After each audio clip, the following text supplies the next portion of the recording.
Hello, hello, hello. Good evening to the folks in posterity who might be watching this as a VOD as we get people coming into chat. I'm very ecstatic to be here again. I'm going to be trying to make this weekly content where Warhammer Weekly, or at least our version of Warhammer Weekly, we review the community news. We, basically break down whatever is happening this previous week in Warhammer, what's coming up in the next week in Warhammer, and then also we get into either battle reports or lore or book club. We were talking about breaking down. Is YouTube not working? Sorry, if anybody is in YouTube chat, then go ahead and drop a comment just so I can make sure that we're actually live. Okay, cool. I see a couple. We're good. All right, excellent. So we're going to be breaking down whatever's happened in the news of previous week, what's upcoming for the next week, and then we're also going to be doing something like watching and breaking down a battle report or doing the Horus Heresy book club, which is something that we discussed last week, where we would basically listen to the audiobook and kind of have like a chill stream where I'll pause intermittently in order to break down the cooler details for the uninitiated, et cetera, et cetera. So that's the game plan tonight. Welcome aboard. If this is your first Warhammer Weekly, I appreciate you. And hopefully it is one of many to come. But let's get into the corner camera. Let's turn on my stuff. Now, some of this might be a little bit repetitive just because we were able to break down some Space Marine 2 news last week, but let's go ahead. Book Club. Wah! Indeed, Adeptus Serpentis. Thank you for your enthusiasm. I do appreciate it. But let's check this out. The full horror of Hive Fleet Leviathan has just only dawned as the entire western fringe of the galaxy is engulfed in ravenous alien terrors. Now, that's pretty bad because if I remember correctly, the Segmentum Solar is actually the western half of the galaxy. So I think it's like the Segmentum Pacificus and the Segmentum Solar. So there's actually like a hard shot towards Earth from the Tyranids. Even then, it's only one thing. It's one thing to read about it and another thing completely to be there on the front lines fighting to save humanity. But in a few short weeks, we'll be able to do exactly that, playing as the indomitable Lieutenant Titus in the action-packed upcoming Tyranid Biff Simulator Warhammer 40,000 Space Marine 2. We had thought we were at maximum hype already here in the Warhammer community Iron Maiden, but then incredible behind-the-scenes stuff dropped. So let's check this out. I think that we did watch a healthy chunk of stuff, but we'll check this out as well. Aircraft Sparky says, I'm afraid Space Marine 2 will suck quite a bit. I would ask source, and the reason being is because all the trailers look legit, all of the action looks legit, all the violence looks legit. They basically reskinned the classic game and they made it Tyranids instead of orcs, and the classic game was phenomenal. So I would wonder what you're worried about. So let's check this out, see if they have anything interesting to share with us.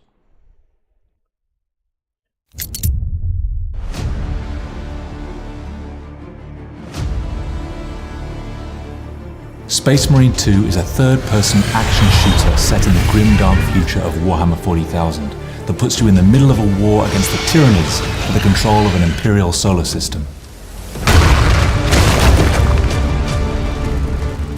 You're right in the thick of the action, and hopefully people never have experienced that kind of aspect of the Warhammer world. Now, I'm going to go ahead and God, so now he has bad Warhammer takes. Well, I'm going to go ahead and apologize because I think that we did watch this when it was first released last week. But the truth is, let's check out the Space Marine violence. And let's also see if Aircraft Sparky is correct. Does anybody spot anything that is particularly worrisome? Because so far I've seen epic landscapes, epic battlescapes. I've seen Space Marines tossing Tyranids around and blowing their guts out. There's blood smeared all over the floor. Now, I'm like, I'm in my mid-30s, so I'm absolutely desensitized to violence. So at this point, this might as well be nothing. This blood doesn't faze me. The violence doesn't faze me at all. But I think to a kid, which is what we need to remember, is that at the end of the day, these are toys and games and narratives and themes that we're hoping to pass on to our kids. So, I think to a kid, this would be like really visceral. And this still gets me pumped. So let's see if we can spot any problems, though. We feel that it is the combination of all the things that we worked so hard for so many years to do come to life. We wanted action in the sky, on the land. We wanted flames. We wanted explosions. It is a passion piece for all of the people working at Saber. When I started working on the story, I spent months reading Black Library novels like... Yeah, so the Aircraft Sparky says the trailers look fine, but I'm afraid it's being overhyped. I'm still getting it because why not? Yeah. So, I mean, you can be overhyped or whatever, but if they just reskinned Space Marine 2012 and they put in Tyranids instead of orcs, I would still be satisfied. Adeptus Serpentis says, your fear is justified based on the state of modern gaming industry, but judge the game based on its merits. I want a sci-fi game, best commissar ever. True. But how would you narrativize his luck in the game? But this guy, so some people were critical of this potential development with Space Marine 2 because there was one trans writer who worked on this game. But if you listen to Oliver Hollis Leak talk about it, you can kind of hear his passion piercing through. And I don't think he's going to let like, oh, let's make Captain Titus trans. Like, I don't think that's going to happen under his watch. Personal opinion. Like no fear, to really get my head inside these characters, to understand the Ultramarines and who they are. So the Space Marines were created for that Great Crusade. They were a necessary component in a war for galactic unity. And the Ultramarines are one of the most iconic and famous of those Space Marine forces that have endured through the 10,000 years from their creation at the Great Crusade to the stagnation of the 41st millennium. Well, just since we watched this already, I do want to point something out that's really cool that I'm amped about the future, okay? Now, I'm probably going to die, in 2060 something. So I still got a little bit of time left. And there are advancements in technology that are awesome, least of which is Starship. Tyranids are they, them already featured. Damn it, they got me. But with the Tyranids, not the Tyranids, with Starship. So Starship is Elon Musk's new project. It's basically, I think it's like double the size of the Saturn V rocket system. It has a 331,000 payload, and it can get anywhere on the planet within 20 minutes. And I just think about it from like a science fiction perspective. Now, of course, like it'll be used for commercial purposes. It'll be used by the military. It'll be used for space exploration. It might be used to drop off robots and material on Mars in the hopes of doing colonization. All of that's like really cool. But I just think about it even from like a science fiction perspective of being able to launch and drop 330,000 pounds of equipment anywhere on the planet within 20 minutes. That's awesome. Do you understand how cool that is? Being able to do a Starship Troopers rocket drop anywhere on the planet within 20 minutes. That's fucking insane. And that's part of our world now. So while everybody's doom and gloom and the empire is collapsing and we should all, kill ourselves because the life is so hard and this, that, the other. I mean, I don't know about you guys, but if you go on Twitter, it's pretty doom and gloom out there. It's not true. There are people who are still working in the background to cure cancer, to make our lives better, to give us better technology, 3D printing, weapons, gyrojets, rockets, Starship, colonizing Mars, making sure that we don't get taken out by global warming, all that kind of stuff. There's plenty of people who are doing awesome shit in the background. So don't let all these doomer freaks get you down. Hang out with your bros. Enjoy some 40K, right? Yeah. So Aircraft Sparky says, this is the easiest existence humans have ever had. It's not only is it true, but that's what my mechanical engineer brother says as well. So look forward to the future. Things are getting pretty fucking cool. Millennium. Most human beings in this world will never see a Space Marine. They're the stuff of legends. They're known as the angels of death. And so when one appears on the battlefield, it's like seeing an angel of God. His angels. So Titus is a lieutenant in our game. My pledge is eternal service. So we did break this down last time, but I'll do it for everybody else, and I want to address iPlatinum Soledi in the... Oh, thank you, Pondering Politics. I want a decent PvP 40k in game. Everything's always PvE. Battlefield 40k with faction wars would be like, wow, kind of fun. I think a Battlefield adapted game for 40k would be phenomenal, where you play as Chaos Cultists, or you play as Imperial Guard, and then as you level up, you either become a, when they do the hero unlock, you do like a Space Marine, or you do a Chaos Space Marine, or you do like like the mechanical equipment, like you can unlock a Chimera, or a Lehman Russ, or a Baneblade, or something like that. That would just be absolutely sick. So hell yeah.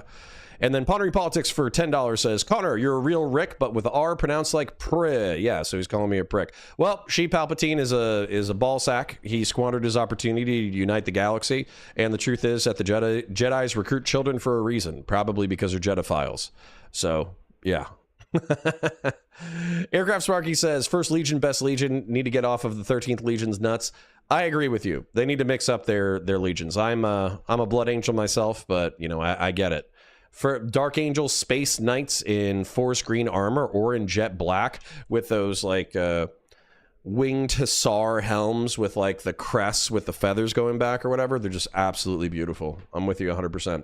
And then pointing this out, even though we did point it out last time, in the previous game, I believe Captain Titus at the time, because he has been demoted for his actions in the previous game, he only had 2 gold studs, meaning that he was around 200 years and change. Here he has 3 gold studs and a silver stud, so he's 350 years old in the upcoming game. So unfortunately, your Imperial Guard girlfriend is likely dead at this point. He's sort of a relic of a time once past. You know, this guy is an unstoppable force, but you've also got to find some kind of grit and hardness that shows that he's been there, done that, seen more than all the other Ultramarines he's now in this unit with. So we did the best we could in motion capture. But it is very different when you get to see these amazing graphics on the screen and what hundreds and hundreds of people who work for Saber Interactive come up with and create. It's incredible. Lieutenant Titus, Ultramarines, 2nd Company. For me to go right back to the bare basics of what acting is about and just be in an empty space. But on the day, it's about creating it and giving it a base of reality. Lieutenant Titus! Praise the Omnisire! Shut it down. Now. It's your journey, you're the player, you're with Titus and the Ultramarines. If you can't connect to their faces when the helmets are off and you can't read those emotions, then there's something lacking, and that's my job, is to try and bring these guys to life. I think as the player is going to see a very, very different Titus. If we rupture the staging tanks, direct the flow into the valley, we can flood the area around the base. Right from the very beginning, we didn't just want to create any third-person shooter. We wanted to create a game that embodied the galactic warfare that you come to know from this franchise.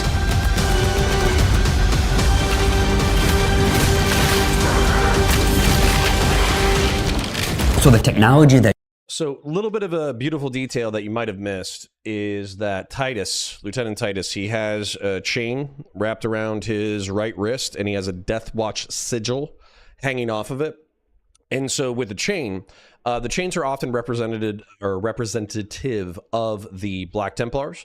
And if you'll remember from Space Marine 2012, he was taken into custody by Black Templars, so he might have had to serve alongside them while he was being interrogated by the Inquisition, and so he might have picked up one of their habits. And then also I think in this trailer, actually towards the end, there is a Corvus Blackstar with a Deathwatch, and so the Deathwatch sigil, those are the expert alien hunters, the people who exclusively go on special forces raids in order to take out the best of Xenos in order to try to crumble their command structure. So, yeah, Aircraft Sparky said he did penitence in the Death Guard. Well, Death Guard are chaos, so hopefully not. Death Watch, yes. And that's actually my army, by the way. These are all, these top 3 tiers are all painted black with a left silver pauldron, kit bash to hell, Death Watch, because I am a massive, massive fan. So, yeah. But, cool details, and I'm looking forward to any Deathwatch gameplay or customization that I'll be able to take advantage of.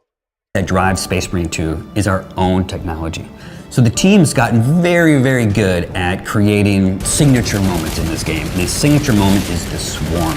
We have a swarm technology that allows us to have hundreds of these Tyranids attacking the player. And we're also able to build a huge expanse where you have highly detailed characters and models up close, but you can see off in the distance. You can see that swarm coming at you. You can see the enemy waves coming at you, and you will get down and dirty, blowing them all away.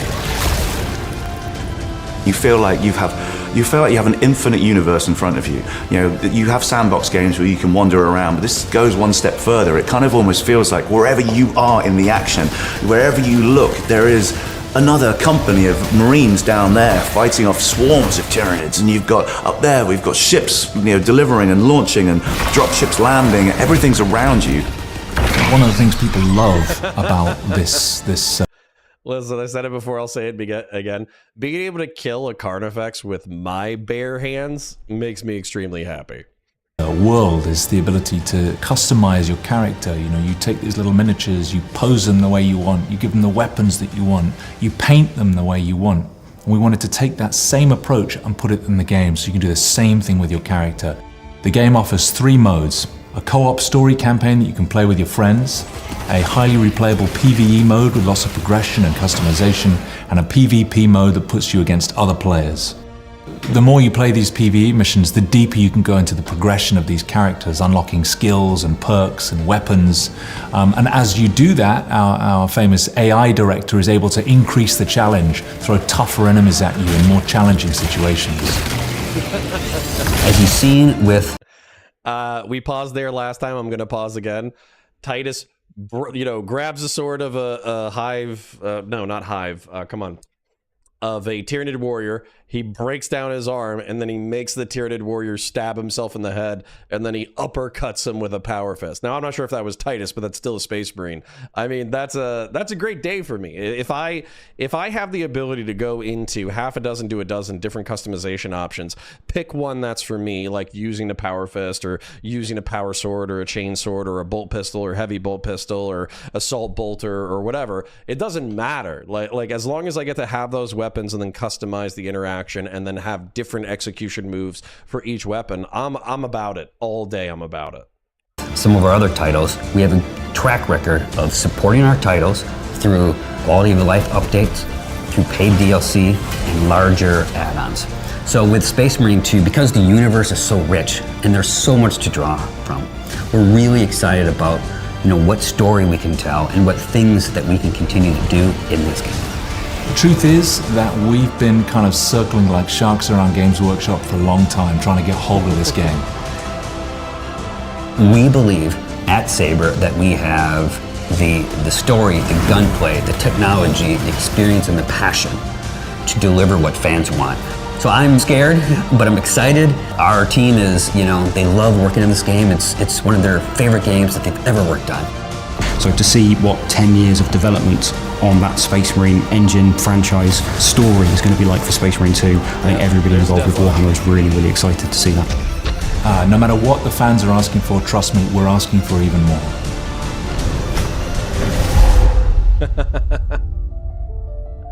Doing a Master Chief entry into the jungle below. So no, it's beautiful. I'm excited about it. We'll stay abreast of it as they release more trailers. iPlatinum Soldi says, trust me, they're not asking for more. I mean, I am. So one of the things that I think is a little bit frustrating is oftentimes video game companies, they keep going back in order to remanufacture the engines, and you don't need to. Again, like maybe this is me just being a boomer, but I would be perfectly happy with a Space Marine 2012 reskin with Tyranids. Now, obviously, like you want to compete with the modern AAA, so if they update the graphics, that's fine. But these graphics are so good, the visuals are so good, the mechanics are so good, then just expand the universe, right? If you're gonna have a Space Marine video game, do a stealthy what is it? Raven Guard breakoff. Do a Deathwatch campaign. Do an Ultramarines campaign, which we're obviously already doing. Do a Blood Angels campaign. Do any loyalist or even a traitor. Imagine if you were doing a traitor DLC where you were playing as Black Legion or Cornate Berserker or something like that, and then you literally went on a chaos-led campaign against Imperial forces or Xenos forces.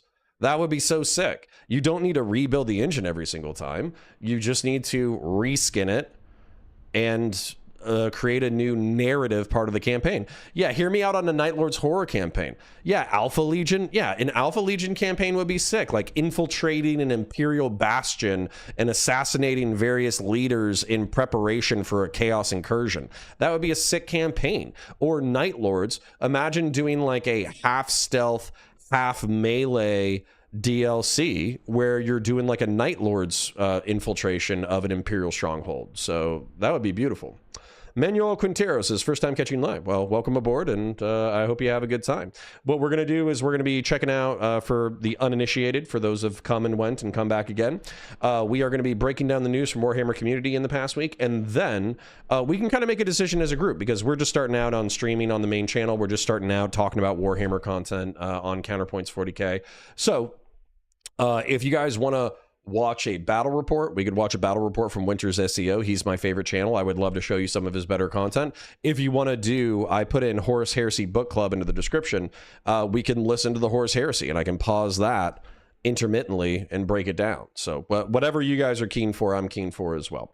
But let's continue on with the news. Necromunda is not my favorite thing, but it is a skirmish game about the gangs of a hive planet. The planet is title locked, meaning that it's locked in its rotation around the planet. So half of it is dark, half of it is bright. The dark half is uninhabitable. There's only demons and creepy Xenos that live on that side of the planet. And then on the bright side, there's a bunch of hive cities, and it's kind of like a urban wasteland where the ash wastes are Mad Max deserts, and then the hive cities are these overpopulated Judge Dredd style nightmare gang scenarios. So I'm not going to read it. I'm just going to check out the model. But this is a Van Saar leader, I guess. And for those of you who are totally uninitiated to Necromunda, Van Saar are the most technologically advanced gang in the gangs. And they found a completed STC, meaning that they can manufacture Dark Age of technology. And so they have access to these super advanced like skin suits, and they have access to the most advanced weapons, flight gear, exosuits, all that kind of stuff.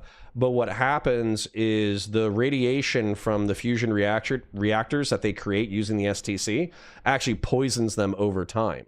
So while they do have the most advanced stuff, it's slowly killing them as they use it more and more. So, you know, you always have to have a flaw with your characters. But overall, I mean, I think the Van Saar are pretty cool. Let's check out some Van Saar art. But I think they're sick. If I was gonna do a gang, or if I was gonna do like a Necromunda army and then play it in 40K, I would absolutely do Van Saar, because this armor is sick. Look at it. It's like arachnid, but it's also very human.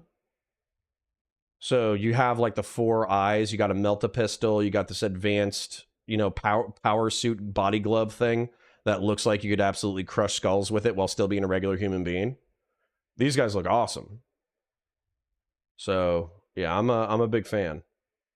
He's got some kind of weird like goblin, you know, not early 2000s Spider-Man. He's got the goblin glider with a las gun and a shield. That's kind of sick. Yeah, so overall, pretty cool release. If I get into Necromunda, I'll get into it.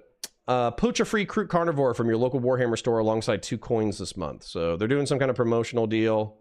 You can get a Kroot Carnivore. Not my favorite, but one of my interior lore things is that the Xenos who didn't want to be purged by humanity's wars, some of them have fled to the Tau. So for instance, the Kroot look a suspicious amount like Jackals from Halo. So this could be the Jackals race run away to, you know, the Tau. And then same thing with the Vespids. There's a race that follows the Tau. They're the mercenaries that are called Vespids, and they're like bug people. They look suspiciously like the bug people from Halo as well. So that's kind of like my headcanon is, you know, humanity was purging all these different races. They were all running over the galaxy. And then the Tau Empire was the one empire that would actually tolerate their existence. And so as a result, some of the races that were in Halo ended up surviving and being a part of the Tau. A part of the Tau Empire. Ratcatcher Legion is pretty good. I'm unfamiliar. The Gene Stealer call, or just bought Gene Stealer call for Necromunda. That's cool. I do like the freakishly like warped Gene Stealer cult for Necromunda. I think those are cool looking. Thank you for the subscription, 212 Caboose. I appreciate you. French election? No. So, Remy LeBeau, what we're doing is we're dividing up the content.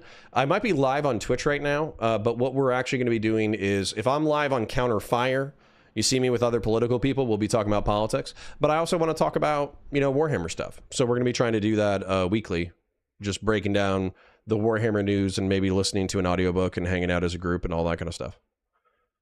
Melta weapons have a habit of exploding. I think you're thinking of plasma, because Melta weapons, to my knowledge, are actually relatively stable. They're like microwave shotguns that can cook a hole in the side of a tank.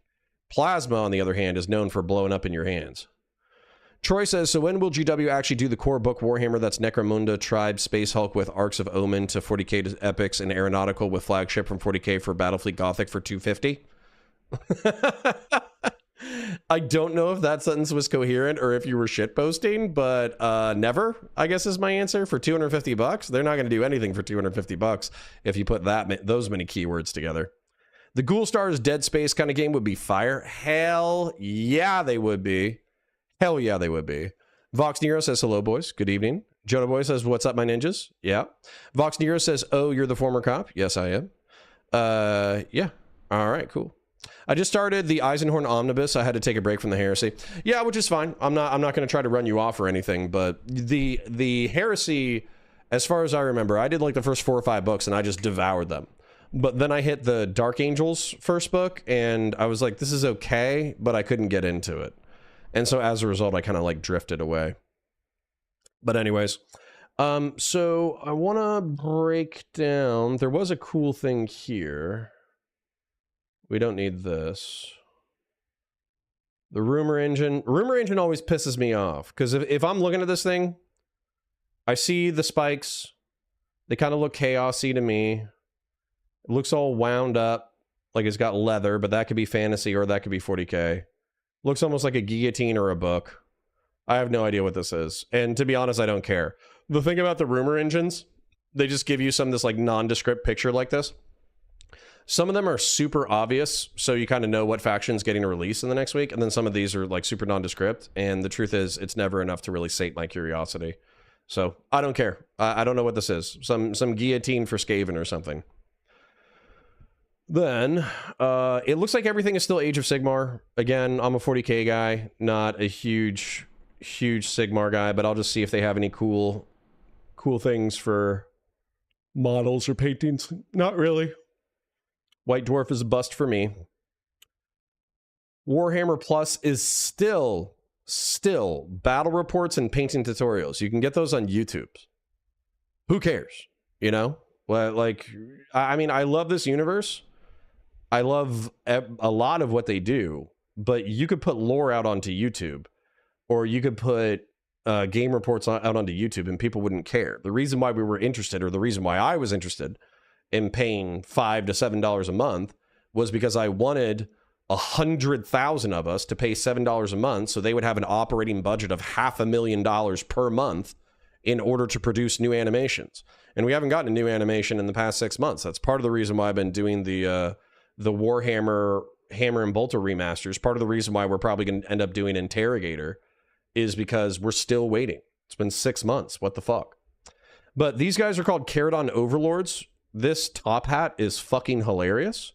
But these are dwarves who survived the fall of the world in Age of Sigmar by literally getting into blimps and making sky cities and then just making forges in the sky. So now they like fly around on blimps in power armor shooting people in the face with muskets, which is fucking hysterical. It's like the wildest, silliest, goofiest shit I've ever heard. And that's like part of the reason, I think that's part of the reason why I haven't gotten into Age of Sigmar. I'm more into like grim, dark horror and action. Whereas I can kind of take Votann seriously. Because like gravity crushed dwarves who have high technology who can blast you apart with weapons, that's cool. But steampunk flying dwarves with muskets, I mean, I'm sure they're deadly, but I can't take them serious. I'd be laughing as they shot me to death. So, anyways, fun, not for me. This is just an interview about Deathcore of Krieg. You know, they were writing a new book. That's cool. I love the Deathcore of Krieg, but again, Nothing too meaty in there. Skaven Dyed painting tips. I'm not going to watch a whole video, but they're talking about painting faces. So if you're into painting rat men, they got a nice little article for you. And it looks like they have a tutorial video as well. Heavy metal dioramas. This is something that I actually wanted to show you guys, though. So this is sick. And I'm going to check it on chat real quick before we continue. But Tau saved Kroot homeworld from the orcs, and they unlocked a world of pet doggo lizards. Exactly. But I want that to be a world of the jackals, where the jackals were like a part of the Covenant. They tried to do space colonization. They got hunted down by humanity. We largely thought they were extinct, but they're still a part of the Tau Empire. Aircraft Sparky says, I got to put together my lion model. Yeah, that is a sick fucking model. Excuse my French. Vox Nero says, I love your perspective, dude. Thank you. 07. 07's in the chat. I appreciate you as well. RC Armor Salt says they must be cooking something really good or aren't doing anything at all. Yeah, RC, that's the way that I feel about it, and it actually legitimately hurts my feelings because I've asked for clarification a few times in the community stuff. Like, I'll leave a comment, I'll say like, hey, what's going on with everything? And they're like, oh, well, we'll let you know. We'll let you know through Warhammer Community. And it's like, log into Warhammer Community. There's nothing going on. Troy says, Sigmar, in 40k would be nice as a Space Marine librarian to raise skeletons or Lord of the Rings specters. Why they miss crazy? Maybe. RC Armor Salt says, we need a 40k horror game similar to Dying Light or Outlast. That would be sick. Fondue, what do you think you will get first? Bleeding out to a musket shot or suffocation due to laughter? Exactly. We'll find out. We'll do we'll do an experiment. A Caradon Overlord or whatever can shoot me with one of his dwarf muskets, and I can start laughing, and then we'll see what takes me first. Whatever happened with the Astartes guy, I thought they hired him. Yeah, they did. Sayame Peterson is his name. As far as I can tell, they've been using him for trailers, which is actually really pissing me off. So what I'm wondering, though, is if they're like, hey, work on Astartes 2, make it a feature-length film, make it 20 minutes, because obviously it took them 4 years to make 13 minutes for the old one. But then also we're going to have you do 3 or 4 trailers as well. So Astartes 2 is on the back burner while he's helping them make bomb-ass trailers for their models, which actually really pisses me off. But anyways, neither here nor there. The reason why I want to show you this stuff is just the amount of detail that you can get in these models is absolutely beautiful. So instead of doing bases, they skipped the bases and they just made a pure diorama. So this isn't functional for tabletop, but I do love how with the new Imperial Guard releases, the heavy stubber is effectively an M2 50 caliber machine gun. I love that. I do like the old school Cadian las gun that kind of looks like an AR-15. Like this one has a pistol grip, but then I really do like these ones that are like more rifle-y. There's no reason why you wouldn't have the pistol grip on all your las guns.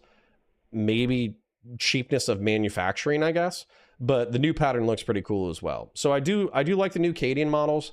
I wish they kind of did a refresh for all of them, but of course we can only ask GW to do one thing at a time because they are incapable of taking on the entire range at one time for some reason. I don't know why. This is their job. They eat, breathe, and sleep designing models and painting models, but for some reason we can only get a refresh for factions besides Space Marines, like one data sheet at a time.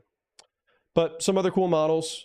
And the heavy metal paint design, if I understand it correct, it's to make it as real to life as possible. So the amount of detail that you really have to get in here, where you're brightening up, you have a zenithal highlight, you're going into the micro details of all the painting.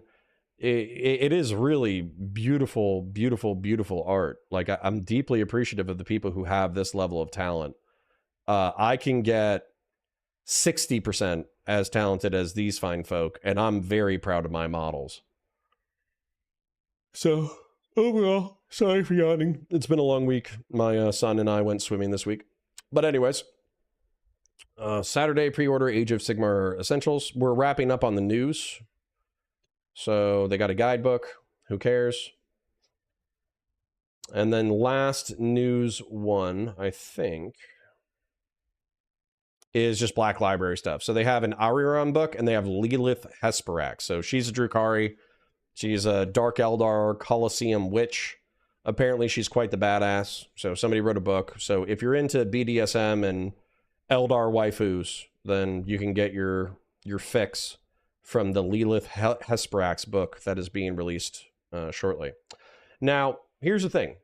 So I was a little frustrated rolling into stream because I want to share news with you fine folk, right? I want to break things down for you. But the truth is, GW has kind of been dropping the ball. They're not really giving us new videos. They're not really giving us a whole lot of news as far as 40K stuff going. So I was like, fuck it. Why don't we start the book club early? So what I would say is we have a couple of options. If you guys wanted, how many full-time painters do you think they have? It doesn't even matter. They don't even need to worry about the painters. They just need to manufacture the models. There are professional level painters who will paint GW content. They will paint GW models just to have them featured. And they're like professional tier painters. So painting is like the least of their concerns. But anyways, so it's going to be up to you guys. I'm down for two things, really.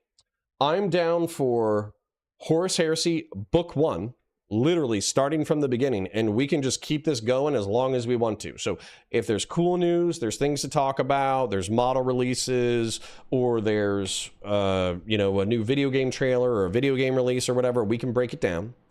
Or and we can move into another thing. And then the other thing that I would do is a battle report breakdown. I love the channel Winter's SEO. I wish I could have people who are just as passionate as me watching a funny, messed up battle report and then breaking down the details of it. I would love to do that. And then the other option is the Horus Heresy stuff. And I feel like listening to the audiobooks together, pausing intermittently in order to break down what we think is cool, it's a cool way for us to hang out on a Sunday night, but also kind of get something done productive that we know we kind of wanted to get done anyways. And what I mean by that is I know that I need to read the entire Horus Heresy series, but the chances of me doing that on my free time are actually very low. So yeah. The first heretic, Custodes getting speared. I mean, yeah, we can share that moment together.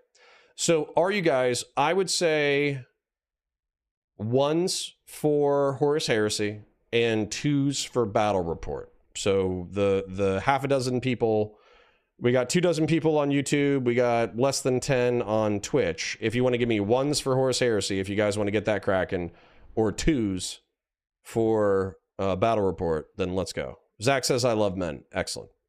Very excited for you. All right. Manuel says 2, but Mike Monk, Pat D, and Wendell all say 1. Brandon Meyer says 1. So the 1s have it. All right, cool.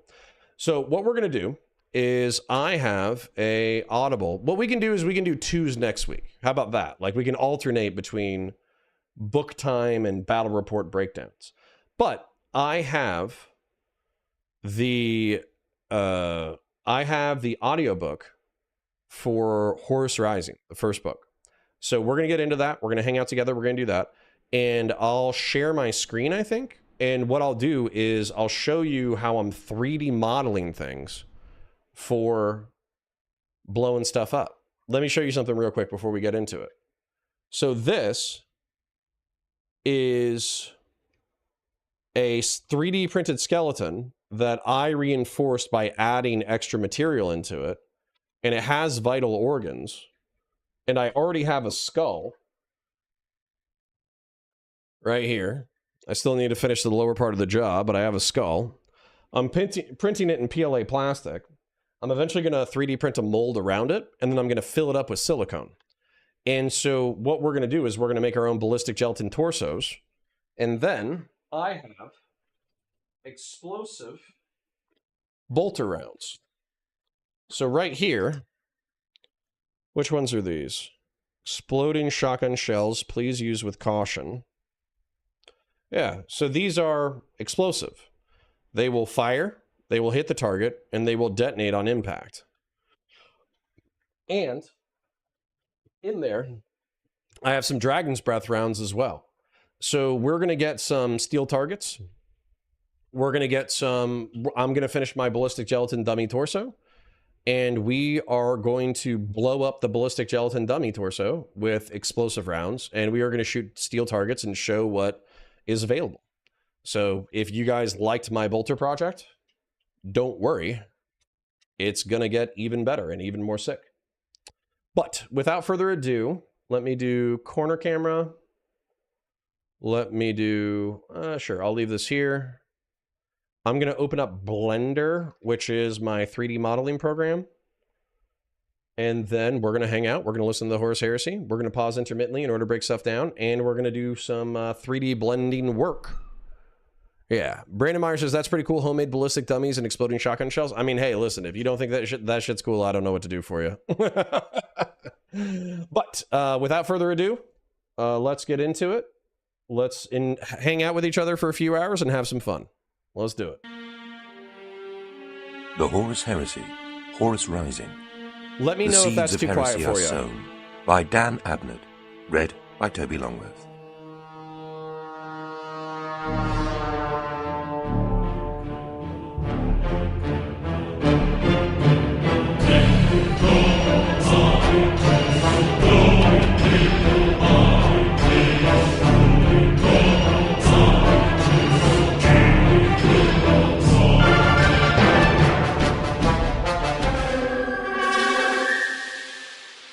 Part 1. The Deceived. Oh, shit. I was there the day Horus slew the Emperor. Hold on. Bro, that's Kazarion. I didn't realize it. That's awesome. So I've listened to this before, but I wasn't paying attention. This is Kazarion. So for those of you who don't know, if you haven't watched the Angels of Death series, listen or go watch the Angels of Death series. This is the main character. That's sick. Myths grow like crystals, according to their own recurrent pattern, but there must be a suitable core to start their growth. Attributed to the Remembrancer Kosler, M2. The difference between gods and demons largely depends upon where one is standing at the time. The Primarch Lorgar. The new light of science shines more brightly than the old light of sorcery. Why, then, do we not seem to see as far? The Sumaturan philosopher, Solonum, M29. 1. I was there, he would say afterwards, until afterwards became a time quite devoid of laughter. I was there, the day Horus slew the Emperor. It was a delicious conceit, and his comrades would chuckle at the sheer treason of it. The story was a good one. Torgarden would usually be the one to cajole him into telling it, for Torgarden was the joker, a man of mighty laughter and idiot tricks. And Loken would tell it again, a tale rehearsed through so many retellings, it almost told itself. So, Paul Cochrane says, is this live? Yes, it is. We are hanging out. I am... yeah, so... giving you the game plan. So we covered all the news. We broke down Warhammer community stuff. So if you rewind the VOD, you want to see what's new in the Warhammer news stuff. It's all Age of Sigmar stuff, so I kind of breezed through it. Then there's not really any new animations to break down, and there's not really anything new to do necessarily. So what I'm going to be doing is I'm going to be modifying my 3D printed skeleton in order to be able to print this so I can use explosive shotgun shells in order to blow it apart with my bolter. And we're going to be listening to Horus Heresy episode or book 1, and I'll be pausing it intermittently in order to break it down, but I'll also be working on my 3D print project. And Vox Nero says, wait, are we just going to listen to this? And the answer is yes. We're going to listen to it. We're going to break it down. If that's not your vibe, I totally understand. It might be a little bit too chill for some people. It might be something that they want to do on their own without a chat. I get it. But again, I'm here to hang out with y'all and bring you the news. And the truth is, it's a slow news day. So, yeah, that's the plan. Loken was always careful to make sure his audience properly understood the irony in his story. It was likely that he felt some shame about his complicity in the matter itself, for it was a case of blood spilled from misunderstanding. There was a great tragedy implicit in the tale of the Emperor's murder, a tragedy that Loken always wanted his listeners to appreciate. But the death of Sejanus was usually all that fixed their attentions. That and the punchline. It had been, as far as the warp-dilated horologs could attest, the 203rd year of the Great Crusade. Loken always set his story in its proper time and place. The commander had been war master for about a year, since the triumphant conclusion of the Ulanor campaign, and he was anxious to prove his newfound status, particularly in the eyes of his brothers. War Master. Such a title. The fit was still new and unnatural, not yet worn in. It was a strange time to be abroad amongst stars. They had been doing what they had been doing for 2 centuries, but now it felt unfamiliar. It was a start of things. Yeah, and I'll pause intermittently in order to talk to Chad as well. So, like, if you want to listen to the original, go listen to the original. But Jonah Boy says, hell yeah. Silent Rip says, good to hang with you, Connor. Been a bit since I made a stream. I appreciate you being here, brother. Thanks for coming to hang out.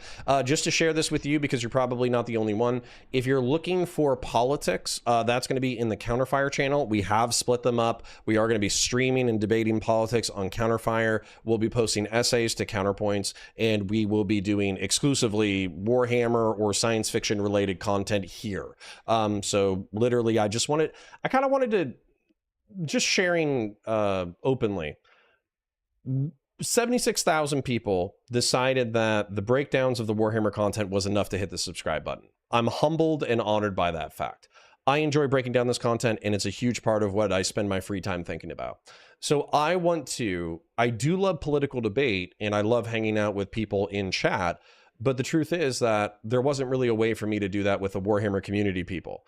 And so I was trying to think of a way to do that. And I think breaking down the news on a weekly basis and then doing this and, creating 3D models and all that kind of stuff is kind of a cool way to do it. And if people get into it, they like the content, they like the pauses, they like the breakdowns, they like the inferences, they like my personality, et cetera, then, we can create our own little kick-ass science fiction Warhammer community, which I think would be very based.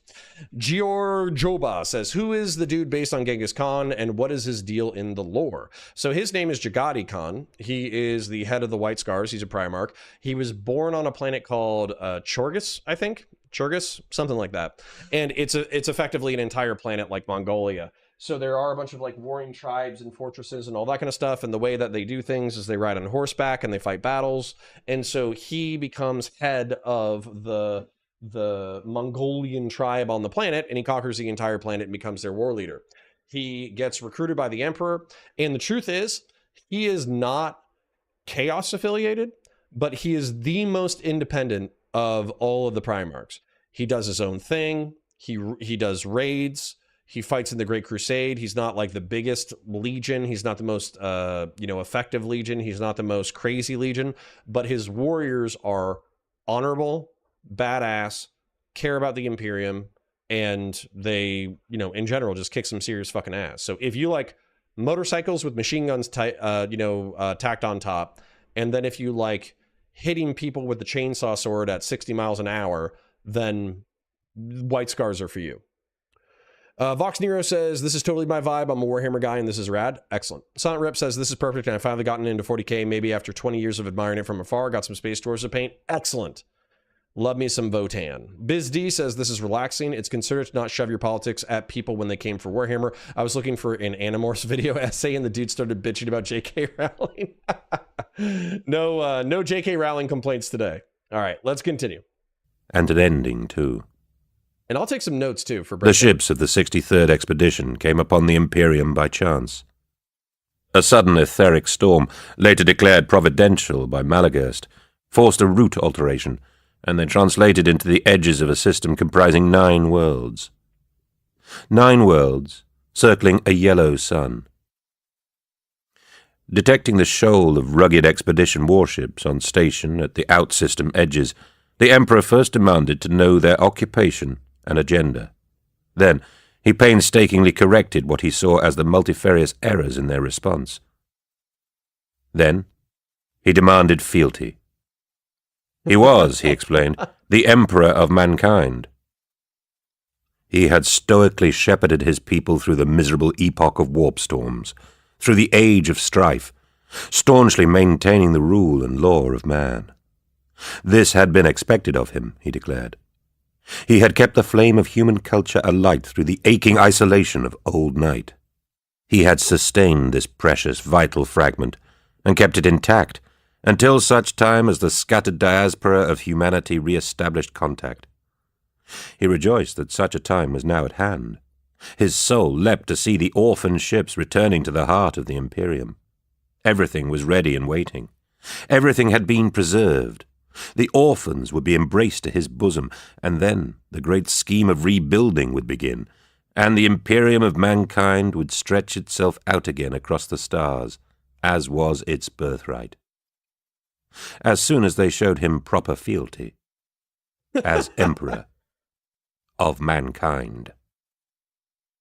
The commander, quite entertained by all accounts, sent Hasta Sejanus to meet with the emperor and deliver greeting. Sejanus was the commander's favourite. Not as proud or irascible as Abaddon, nor as ruthless as Sedire, nor even as solid and venerable as Yacht Cruz, Sejanus was the perfect captain, tempered evenly in all respects.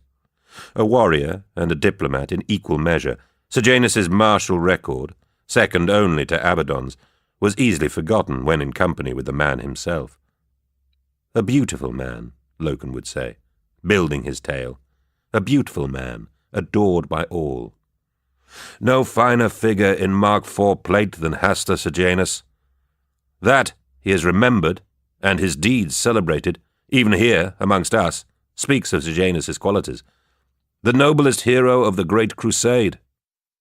That was how Loken would describe him to the eager listeners. In future times he will be recalled with such fondness that men will name their sons after him. Sejanus, with a squad of his finest warriors from the 4th Company, travelled in system in a gilded barge, and was received for audience by the Emperor at his palace on the 3rd planet. And killed. Murdered. Hacked down on the onyx floor of the palace, even as he stood before the Emperor's golden throne. Sejanus and his glory squad, Deimos, Malsandar, Gorthoi and the rest, all slaughtered by the Emperor's elite guard, the so-called Invisibles. Apparently, Sejanus had not offered the correct fealty. Indelicately, he had suggested there might actually be another emperor. The commander's grief was absolute. He had loved Sejanus like a son. They had warred side by side to effect compliance on 100 worlds. But the commander, always sanguine and wise in such matters, told his signalmen to offer the emperor another chance. The commander detested resorting to war, and always sought alternative paths away from violence, where such were workable. This was a mistake, he reasoned, a terrible, terrible mistake. Peace could be salvaged. This emperor could be made to understand. It was about then, Loken liked to add, that a suggestion of quote marks began to appear around the emperor's name. Pausing so we can interrupt it intermittently. So I want to share, I want to break down all that kind of stuff, and also just in general, this storytelling is beautiful. If you guys want to speed it up to 1.25, we can. But what I absolutely, unequivocally love about this is the tragedy mixed in with the beautiful storytelling, and also kind of like this era of myth, right? So we have Sejanus. I Googled Mark IV plate armor, brought it up on the screen just in case you're not looking. This isn't necessarily Mark IV plate, but it's, an artist rendition of it. And this is what the Luna Wolves talk about. So Incoherent Clan, this is the very first book in the Horus Heresy. So yeah, so there's people, who is Janus? So this is actually, maybe it's so artfully done that it's losing people before we even get started. So this story is told by Loken. Loken is the protagonist for a healthy chunk of the Horus Heresy, and he is a Luna Wolf. Back before the civil war known as the Horus Heresy, there were 18 loyal legions, each legion comprising of, ideally 100,000 Space Marine warriors, and each chapter, quote unquote, I believe each chapter was like 10,000 or something like that. So Sejanus was a captain in the Luna Wolves. And by the way, I love wolf iconography. I'm a huge fan of anything like that. And so the Space Wolves are a little bit too feral for me. They're, they get drunk all the time. They fight all the time. They smell bad. They're accused of sleeping with their dogs and like all sorts of crazy stuff. So like the Luna Wolves the Space Wolves are cool, but they're not my primary at all. The Luna Wolves are Horus Heresy's, or Horus Lupercal's Legion. So this is before he turns traitor. And did they have chapters back then? Yes, they did. And the chapters, so if I remember correct, it's Legion, Chapter, Company. So Legion is 100,000 Marines, Chapter is 10,000 Marines, and then Company is 1,000 Marines. So now, what used to be a company during the era of the Great Crusade is considered a chapter, which is awesome. And Sejanus, maybe. I was taking it as Sir Janus, Sirjanus, but I wouldn't be surprised if it was just Sejanus. But anyways, the point being that Loken is telling a story that involves warriors, involves death, involves destruction, involves all that kind of stuff, and it's actually a comedic tale. We'll see why it's funny in a bit.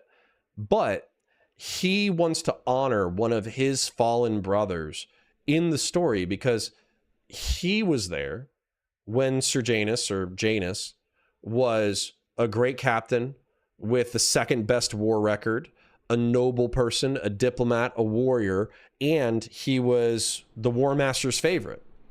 And he is sent on a diplomatic mission in order to bring a part of humanity back into the fold, and he's butchered for his attempts to diplomatically reconcile with a part of humanity. And I can only think, because, I'm former law enforcement and former military, I have fraternal relationships with people I love, and God help me, I've only lost one or two of them to death. And I can only think of the bitterness and rage that you would have after losing such a high caliber of a man. And so that's where this story is kind of going. It's like, it's funny because the Emperor of Mankind is a pretender, the one that they're talking about, but it's not funny because they lost one of their best, and they're actually probably pretty bitter and angry about it. So RC Amersalt says, I think Ultramarines, Iron Warriors, and Luna Wolves had at the most 250k for Ultramarines, 150 to 180k Marines for both Iron Warriors and Luna Wolves, I think. Yeah. So in that, there's all this like little background, like allegory where you're trying to conceptualize like how big these forces actually are. And they kind of like, they defy comprehension. But the point is, just picture it in your mind. There's a fleet of Marines. This is during the Great Crusade era. They find a splinter of humanity who thinks that they're the center of the universe. They send in a diplomatic mission. The diplomatic mission kills one of their best, most beloved captains. And War Master Horus, who will turn traitor eventually, he is still looking for a diplomatic solution despite losing one of his favorite sons to treachery. That's what you need to know so far. It was determined that a second embassy would be dispatched. Malagurst volunteered at once. The commander agreed, but ordered the spear tip forwards into assault range. The intent was clear. One hand extended open in peace, the other held ready as a fist. If the second embassy failed, or was similarly met with violence, then the fist would already be in position to strike. That sombre day, Loken said, the honour of the spear tip had fallen, by the customary drawing of lots, to the strengths of Abaddon, Torgadon, little Horus Aximand, and Loken himself. At the order, battle musters began. The ships of the spear tip slipped forward, running under obscurement. On board, stormbirds were hauled onto their launch carriages. Weapons were issued and certified. Oaths of moment were sworn and witnessed. Armour was machined into place around the anointed bodies of the chosen. In silence, tensed and ready to be unleashed, the spear tip watched as the shuttle convoy bearing Malaghurst and his envoys arced down towards the third planet. Surface batteries smashed them out of the heavens. As the burning scads of debris from Malaghurst's flotilla billowed away into the atmosphere, the Emperor's fleet elements rose up out of the oceans, out of the high cloud, out of the gravity wells of nearby moons. 600 warships revealed and armed for war. Abaddon broke obscurement and made a final personal plea to the Emperor, beseeching him to see sense. The warships began to fire on Abaddon's spear tip. My commander, Abaddon relayed to the heart of the waiting fleet. There is no dealing here. This fool impostor will not listen. And the commander replied, Illuminate him, my son, but spare all you can. That order notwithstanding, avenge the blood of my noble Sejanus. Decimate this emperor's elite murderers, and bring the impostor to me. And so, Loken would sigh, we made war upon our brethren, so lost in ignorance. It was late evening, but the sky was saturated with light. The phototropic towers of the high city, built to turn and follow the sun with their windows during the day, shifted uneasily at the pulsating radiance in the heavens.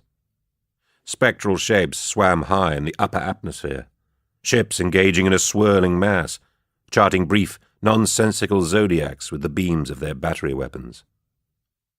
At ground level, around the wide basalt platforms that formed the skirts of the palace, gunfire streamed through the air like horizontal rain, hosing coils of tracer fire that dipped and slithered heavily like snakes, die-straight zips of energy that vanished as fast as they appeared, and flurries of bolt shells like blizzarding hail. Down storm birds, many of them crippled and burning, littered 20 square kilometers of the landscape. Black, humanoid figures paced slowly in across the limits of the palace sprawl. They were shaped like armored men, and they trudged like men, but they were giants, each 140 meters tall. The Mechanicum had deployed a half-dozen of its Titan war engines. Around the Titan's soot-black ankles, troops flooded forward in a breaking wave 3 kilometers wide. The lunar wolves surged like the surf of the wave, thousands of gleaming white figures bobbing and running forward across the skirt platforms, detonations bursting amongst them, lifting rippling fireballs and trees of dark brown smoke.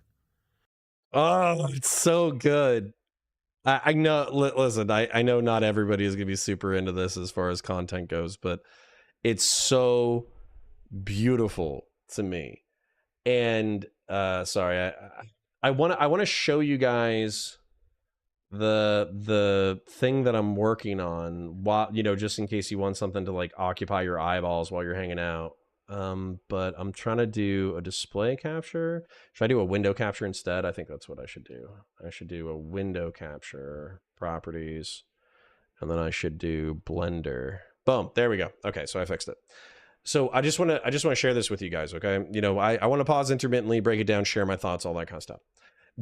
The author is Dan Abnett. If I remember correct, this is Dan Abnett. He's my favorite author on the entire planet. And the reason why is specifically because of this description. So you have Loken, who's the principal protagonist, and he's telling you about a story of a war that he already fought. So he's using this like really artful language in order to describe what's going on. But if you actually imagine what he's saying, and you're familiar with the Warhammer 40k universe, then this should be one of the most beautiful battles that you've ever pictured. So imagine like a civilized society, imagine that they have a fortress, imagine that they have, you know, buildings and all that kind of stuff. And then you're kind of at a God's eye view, and you're just looking down at everything that's happening. And you have these floating Imperial trireme style battleships floating above, shooting missile batteries and laser batteries down. Drop ships, storm birds are flying down, which by the way are infinitely more attractive than Thunderhawks. I can show you that in a second. And they're disgorging all these troops, and the troops are in the marble white armor of the Luna Wolves. Like I can't tell you how much I love the Luna Wolves, because they're kind of like what the Ultramarines would be if the Ultramarines were like edgy, right? If they had like a wolf flavor and they were a little bit badass, that is what a Luna Wolf is. And so the Luna Wolves are executing using Ultramarine style tactics, where they're just assaulting the planet. They're going right in, spear tip, so they're jutting right at the command and control of this Imperial quote unquote settlement.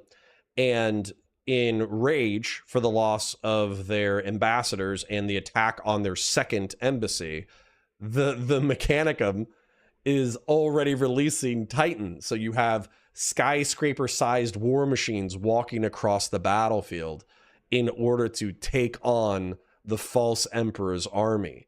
And it's just so beautiful and beautifully described that it captures simultaneously the horror and it captures the beauty. And that's what I love about Dan Abnett's narration, and that's what I actually love about The Great Crusade. So hold on, I'm gonna pull up a Stormbird 40K because I think they're legitimately more beautiful than the Thunderhawks, and they're not in. There's like a few chapters that have them in the current day, but they are largely out of production and largely out of service in the modern Warhammer 40K universe because the Thunderhawk is cheaper and easier to manufacture, and they've lost the STCs for the Stormbird. So real quick, I'll flip back to the display capture. Display capture 2. Let's go back to the other screen. So here's the Stormbird. I think it's a legitimately more beautiful model. I'll try to get you guys a close up. But I think it's a more beautiful model, and it has these little ball turrets, kind of like B-17 World War II style bombers, where you can have like twin heavy bolters. I'll pull that up. I'll hide myself as well. But you have these like beautiful docking bays. You have the ball turrets. The design is more aerodynamic, and it's just this monstrous craft that can carry, I don't know, like a demi company of Marines. So yeah, I am a huge fan of the description so far. I'm a huge fan of the Stormbird as far as like a vessel, a war vessel. I think it's fantastic. And then Luna Wolf art. This is one of my favorites. The marble white armor. He's got a gladius. He's got the Centurion demi helm. He's got the bolt pistol. He's running into battle. I think that's beautiful. This is the art that we were looking at before when we were looking at Sejanus. You know, just marble white marine power armor. Flecked with gold and red. And tell me that if this warrior wasn't like charging you, tell me you wouldn't be absolutely shitting your pants. Like, if these people landed on Earth and started coming after our conventional military forces, and these were 8-foot-tall demigods of war, and small arms were bouncing off of their armor, and even when you shot the big one in the head, it did almost nothing. Like, he takes a 5.56 round to the fucking skull, and it bounces off of his skull, because that's just how well genetically engineered these people are. You would simultaneously shit your pants and bow in awe. And that's another cool thing about the Great Crusade and the Horus Heresy, is it makes you bow in awe. Anyways, let us change back to the window capture. I'll come back on screen, and we will continue our adventure together. Each blast judded the ground with a gritty thump. Hold on, let's answer a few questions. There's a few questions in here. Iron Within, Iron Without. Salamanders had 89,000. Raven Guard had 80,000. Thousand Sons were 10,000, were the lowest only because of gene flaws. Yeah, Thousand Sons, and if I remember correctly, Emperor's Children also had a really, really, really low body count. Silent Rip says Hastur Sejanus. It's Sejanus. Just looked it up. Likely based on the name of the Roman warrior Lucius alias Sejanus. Very based. Fred and Confidant to Emperor Tiberius. Beautiful. Vox Nero says, bro, this is the best. Good. I'm happy you're having a good time. I've heard this before, and it's just as damn good the second time. Yeah, the Dan Abnett is phenomenal. Do I play Horus Heresy 2.0? I don't, and to be honest, when I watch a Winter's SEO battle report, it seems so detailed with like the glancing shots and the pens and the pinned and all this kind of crap. It's not really my vibe. Like I want to create the movie in my head of what happens with the wounds. I don't need to roll a dice for every single thing that happens. Troy says they're 8th and no fallen Chaos Space Wolves in full war form GW. Well, I mean, there's Wolfen from Space Wolves, and I'm sure you could create a Chaos. There's now Space Wolf successors, so you can make a Primaris Chaos Space Wolf successor. Vlad the Kebabber says, what is this nerd shit? It's Warhammer 40k. Don't you know? The only nerd shit I can get into is old school RuneScape. Oh, I'm sorry to hear that. You might have a bad time. Brandon Meyer says, I think I like the Thunderhawk more, but that's just me. Thunderhawk is just really pragmatic. It's basically a flying box. So yeah. Radioactive Vodka says the scale of the legions fits the setting so much better. I agree. But I kind of like that there's something romantic about thinking about the Great Crusade era where everyone was working in concert with each other versus the modern 40th millennium where everything is dicked up. I do love that there's like this great era that also had its own fucked up elements, but also had a lot more of like a coherent mission. Mike Monk says, anyone listen to the latest, The End and the Death? I'm on volume 1. I'm a bit disappointed so far. Seems like the writing is nowhere near Horus Heresy level. Well, we'll find out. So, you know, basically, we have 54 books to go for hanging out on Sunday nights. Maybe we'll alternate between battle reports and book reports. That way we don't have to like do the same thing every single weekend. That way, like some people are like, oh, I'm not into that, so they don't show up. But yeah, we can do that. No way. Our U.S. Marines can take them. Yeah, Bud 123, a Space Marine could clear a company of United States Marines probably in under 10 minutes. I think that just like a lot of the forces in the Horus Heresy, you could kill a few Marines. As a matter of fact, I think the United States Marine Corps could probably bring down quite a few Space Marines. I think that they would be able to use anti-tank weapons. I think they could use the the javelins. I think they could use the light anti-tank rockets. I think they could use recoilless rifles. I think they could use M250 caliber machine guns. I think they could use various shotgun stuff, and we could kill quite a few Space Marines, but they would still absolutely annihilate us. Long term, maybe a chapter, maybe 2 chapters. I think 2 chapters could take Earth for sure. Like 2,000 demigods of war. I think they could take Earth. Space Marine defeated by a U.S. Marine because the Astartes keep aiming for the head. True. RC says, hear me out. Okay, Master Chief versus Titus, who wins? People have debated this. I'm not going to give you a final answer. I think Space Marines stomp Spartans every day of the week, but that's just me. Biz D says, I only made it to Fulgrim. Ain't nobody got the Audible credits for that. True. Mergalito says 30K is, in its more restrained scope, is far more appealing and coherent than 40K. True. Bud123 says, our tanks will destroy these Space Marines. I'll pray that they do, but let's continue. And showered down dirt as an after curse. Assault craft swept in over their heads, low, between the shambling frames of the wide-spaced Titans, fanning the slowly lifting smoke clouds into sudden, energetic vortices. Every Astartes helmet was filled with vox chatter, snapping voices, chopping back and forth, their tonal edges roughened by the transmission quality. It was Loken's first taste of mass war since Ullanor. 10th Company's first taste too. There had been skirmishes and scraps, but nothing testing. Loken was glad to see that his cohort hadn't grown rusty. The unapologetic regimen of live drills and punishing exercises he'd maintained had kept them whetted as sharp and serious as the terms of the oaths of moment they had taken just hours before. Ullanor had been glorious. A hard, unstinting slog to dislodge and overthrow a bestial empire. The Greenskin had been a pernicious and resilient foe, but they had broken his back and kicked over the embers of his revel fires. The commander had won the field through the employment of his favourite, practiced strategy. The spear-tip thrust to tear out the throat. Ignoring the greenskin masses, which had outnumbered the Crusaders 5-1, the commander had struck directly at the Overlord and his command coterie, leaving the enemy headless and without direction. The same philosophy operated here.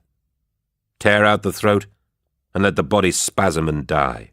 Loken and his men, and the war engines that supported them, were the edge of the blade unsheathed for that purpose. But this was not like Ullanor at all. No thickets of mud and clay-built ramparts. No ramshackle fortresses of bare metal and wire. No black powder airbursts or howling ogre foes. This was not a barbaric brawl determined by blades and upper body strength. This was modern warfare in a civilized place. This was man against man, inside the monolithic precincts of a cultured people. The enemy possessed ordnance and firearms every bit the technological match of the Legion forces, and the skill and training to use them. Through the green imaging of his visor, Loken saw armored men with energy weapons ranged against them in the lower courses of the palace. He saw tracked weapon carriages, automated artillery, nests of 4 or even 8 automatic cannons shackled together on cart platforms that lumbered forward on hydraulic legs. Not like Ulanor at all. That had been an ordeal.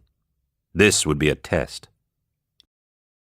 Yeah, so that's, hold on, who was saying that we had the Marines? Give me a second, let me pull you guys back up. Oh, no, you're on OBS. So, yeah, Bud123 is optimistic, and he's saying our tanks will destroy those Space Marines.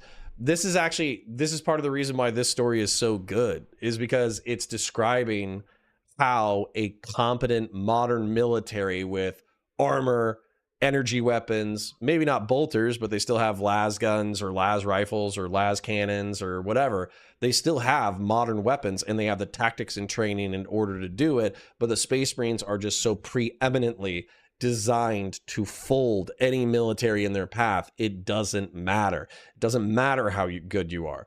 That's part of the reason why Astartes was so good, was because it showed how even a competent enemy in ambush gets folded by Space Marines. RC Armor Salt says, counterpoints, you watch Major Kill's video on a chapter against Earth? I haven't, but I'm sure it's good content. Generally speaking, I do like Major Kill. I know that I was shit-talking him with my Bolter short video, but I do like his content overall, and I think he's a funny guy. Vox Nero says, Astartes will steamroll American Marines. Come on, dude. I'm literally a Marine, lol. Me too. I'm a Marine veteran, so Semper Fi, do or die, blood, blood, blood, kill, kill, kill. What makes the grass grow? Pat D says, there's a story in Tales of Heresy of an Earth-like planet being invaded. Well, that's also the ironic twist of this narrative, is that the Emperor of Mankind that they are currently killing he thought that he was on Holy Earth. He thought that he was the last remaining vestige of human civilization. He thought that he was eternal. He thought he was the God Emperor of mankind, and it turns out he was just a delusional fool, and there was a more powerful force out there than himself. And that's another thing, is like, it teaches you the thematic lesson that I would take is be humble. Do not presume that humanity as it presently exists is the only thing out there capable of doing what we do.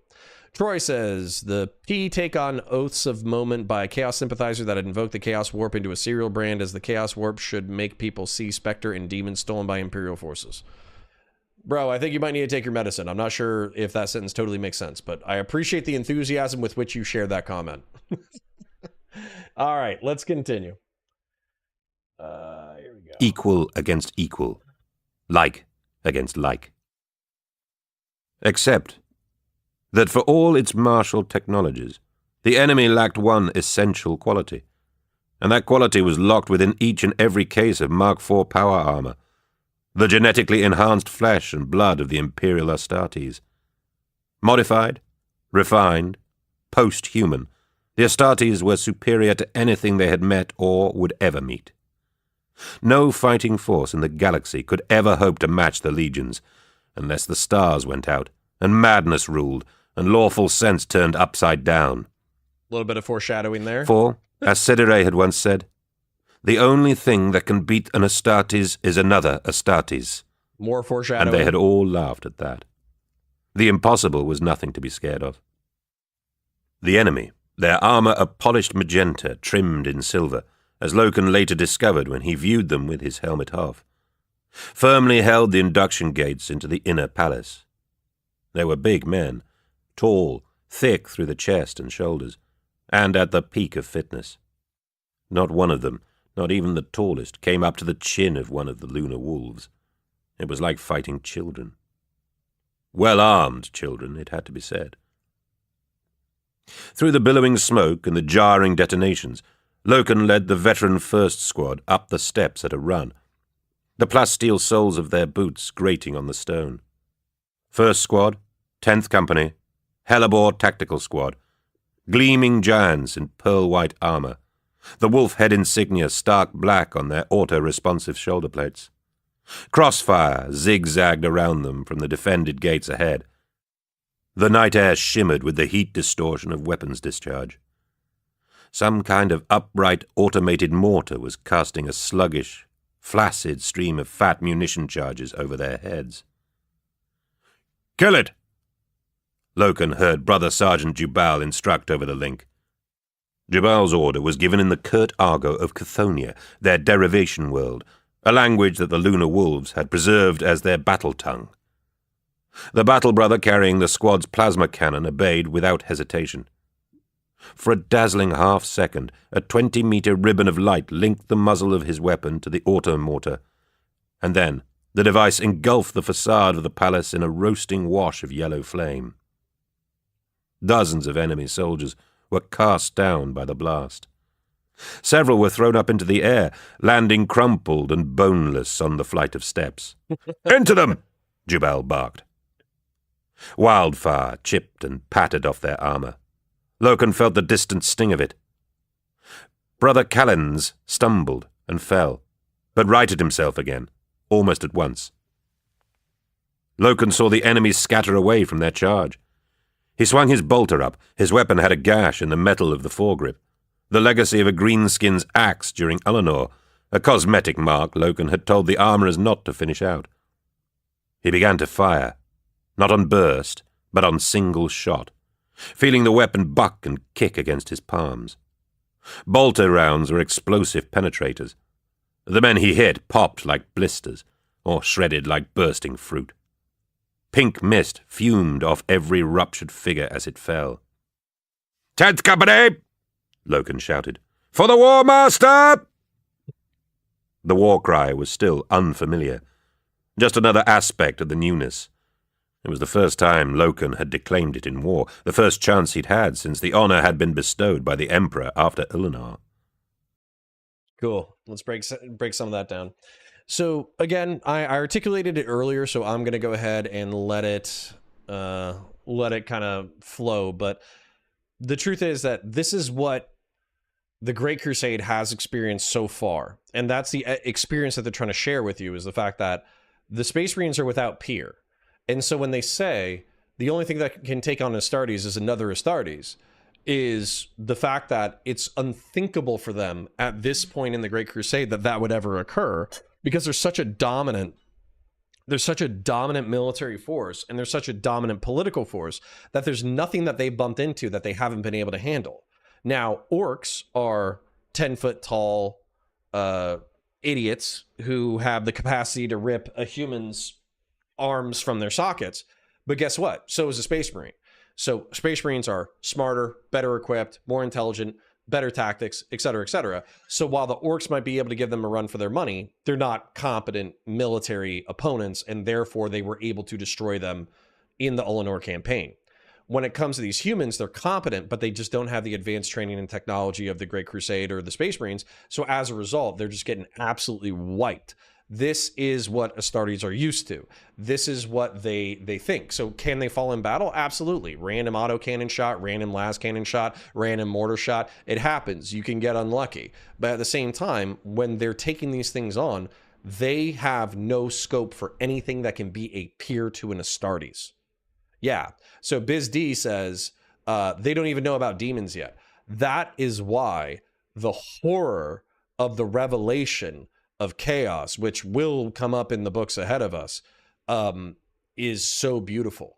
It's because you can feel the terror of these people as they realize that they are not the apex predators in the galaxy. And thank you for subscribing, Saiful Bahri. I don't know if you subscribed on YouTube or if you subscribed on Twitch, but either way, thank you kindly for your subscription. I do appreciate it. And then just, I know that this is kind of like a chill stream. You know, we're just hanging out, enjoying the content. And, you know, I'm doing some work while we're listening to the audiobook. If you are not a YouTube member, become a YouTube member. If you're not a Patreon supporter and you feel like it, join Patreon. It's just a way to give back to the channel if you can. If you're not a Twitch subscriber, go ahead and do that. If you do have a super chat that you want to ask, you got money burning a hole in your pocket, you want to support us doing science fiction content or gun content or whatever, feel free to throw some dollary dues our way. If you're broke and or chilling and you have your money stashed away for some other purpose, no guilt. Hang out with us, have a good time, and yeah, enjoy the ride. Let's continue.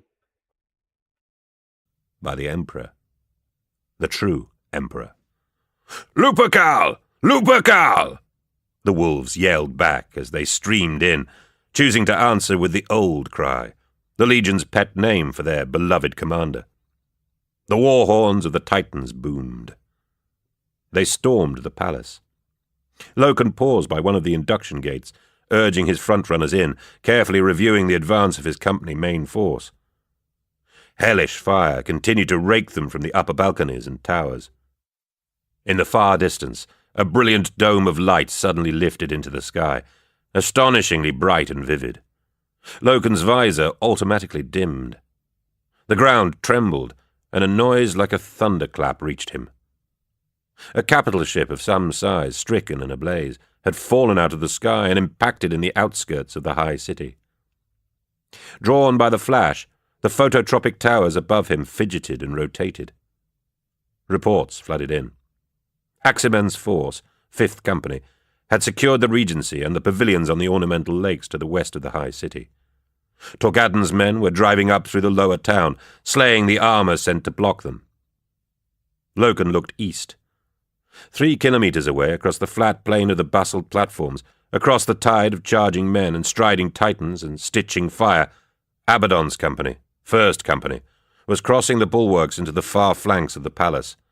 Loken magnified his view, resolving hundreds of white-armored figures pouring through the smoke and chop fire. At the front of them, the dark figures of 1st Company's foremost Terminator squad, the Justarin. They wore polished black armor, dark as night, as if they belonged to some other black legion. "Loken to 1st, he said. 10th has entry." There was a pause, a brief distort. Then Abaddon's voice answered, "Loken, Loken, are you trying to shame me with your diligence?"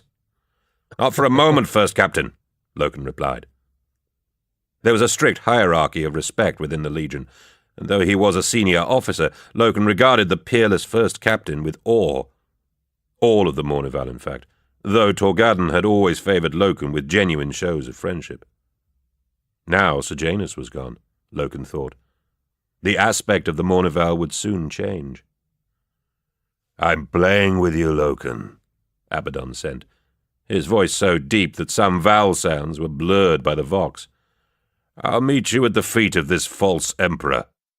First one there gets to illuminate him."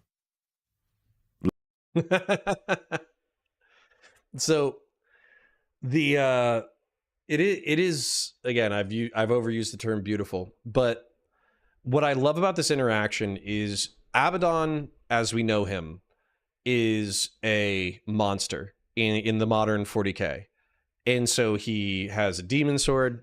He has the Talon of Horus, which is, the spiked, electrified gauntlet that he uses. It's got like a twin-linked bolter on top of it. He wears Terminator armor. He's chaos infused. He doesn't worship demons, but he serves them.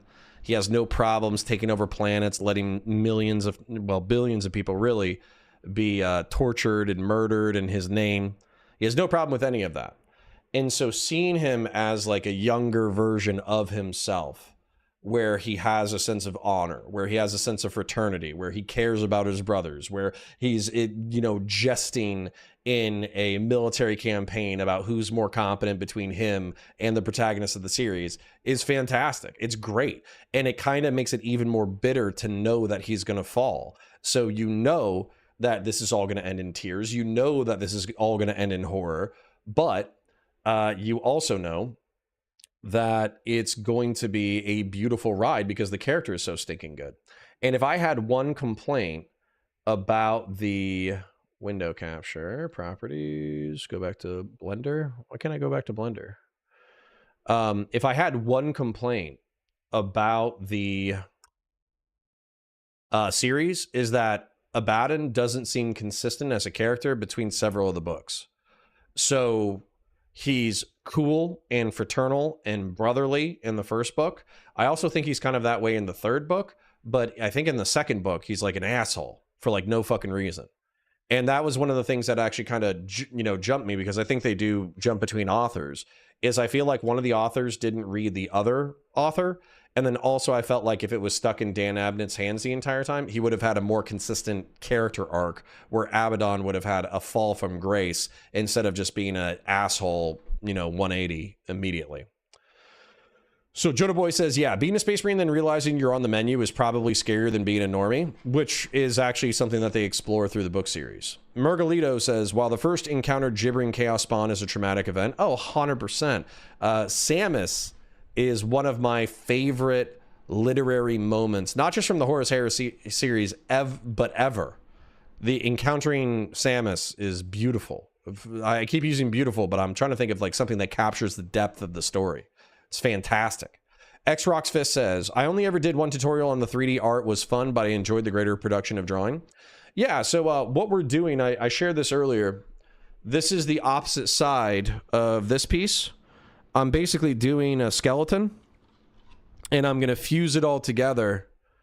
I'm going to melt it all together into a 3D printed skeleton, and then I'm going to use that as the basis for a ballistic dummy lab torso. So, I'll use silicone instead of gelatin because gelatin melts at room temperature. And then I was showing off earlier, I have some explosive bolter rounds that I'll use with my bolter to blow it up. So since there wasn't a whole lot of Warhammer news, we're listening to the Horus Heresy tonight. We're kind of chilling. And then I'll be breaking down intermittently, and I'll be working on the 3D print stuff. Troy says, Gray's walking into chaos, just cutting it up. 5 smiles. I think I'll just hang around. Okay, cool. Please hang around. Loken fought back a smile. Ezekiel Abaddon had seldom sported with him before. He felt blessed, elevated. To be a chosen man was enough, but to be in with the favored elite, that was every captain's dream. Reloading, Loken entered the palace through the induction gate, stepping over the tangled corpses of the enemy dead.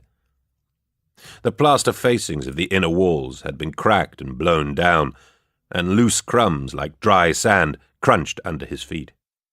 The air was full of smoke, and his visor display kept jumping from one register to another as it attempted to compensate and get a clean reading.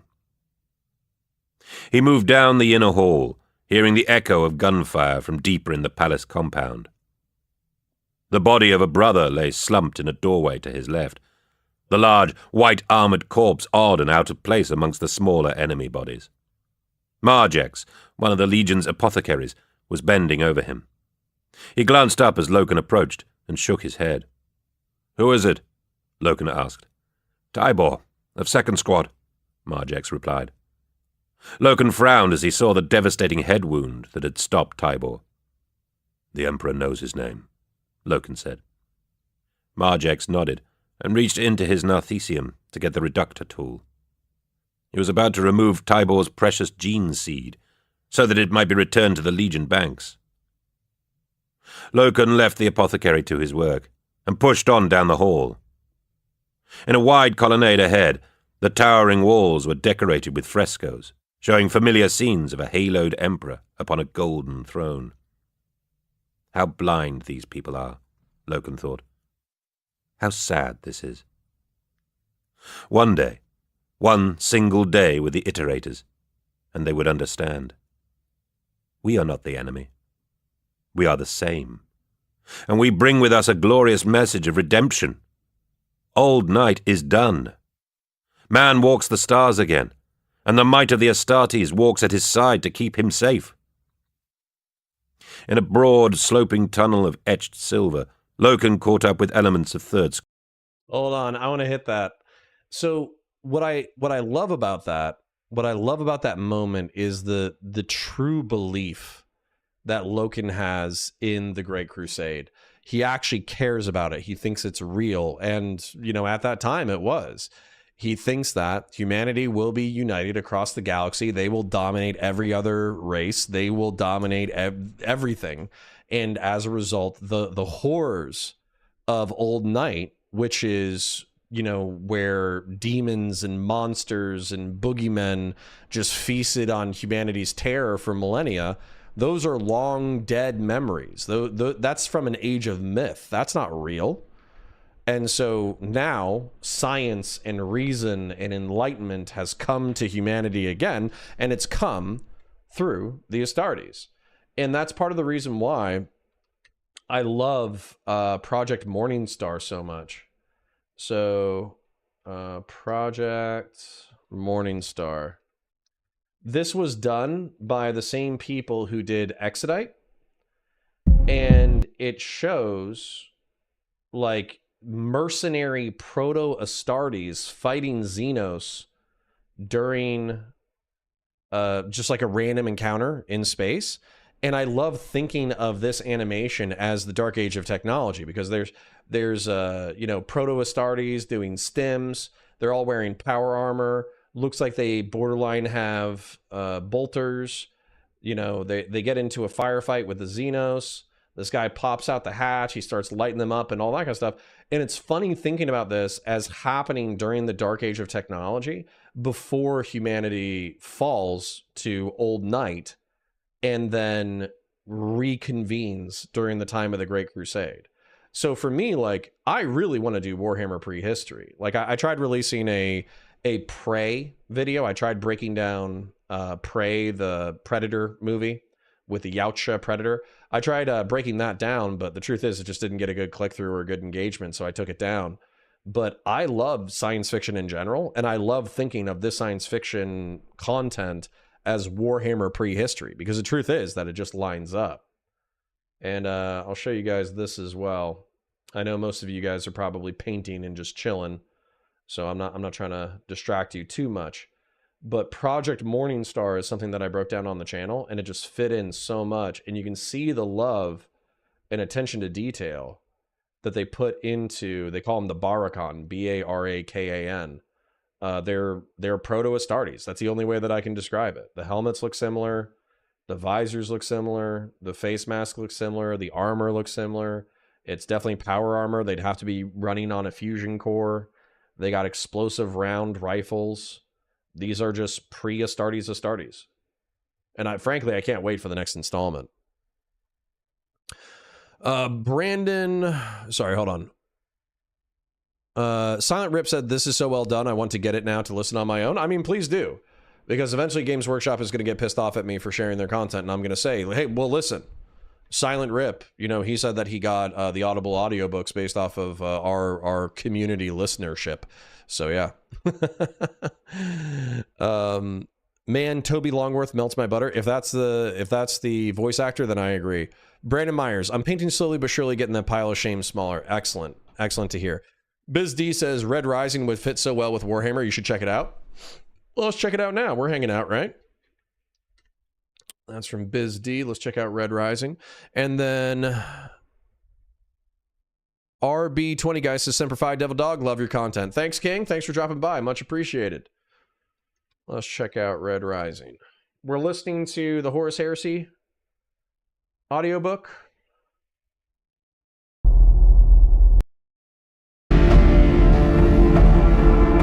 Well, I mean, that just looks 40K right there.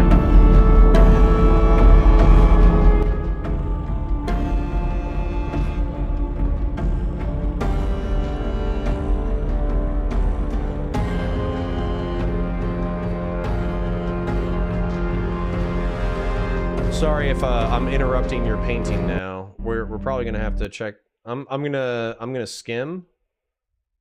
But this looks like Dark Age of Technology. That's what it looks like to me. But yeah, that's yeah, I really want to write more Warhammer prehistory based off of existing science fiction IPs.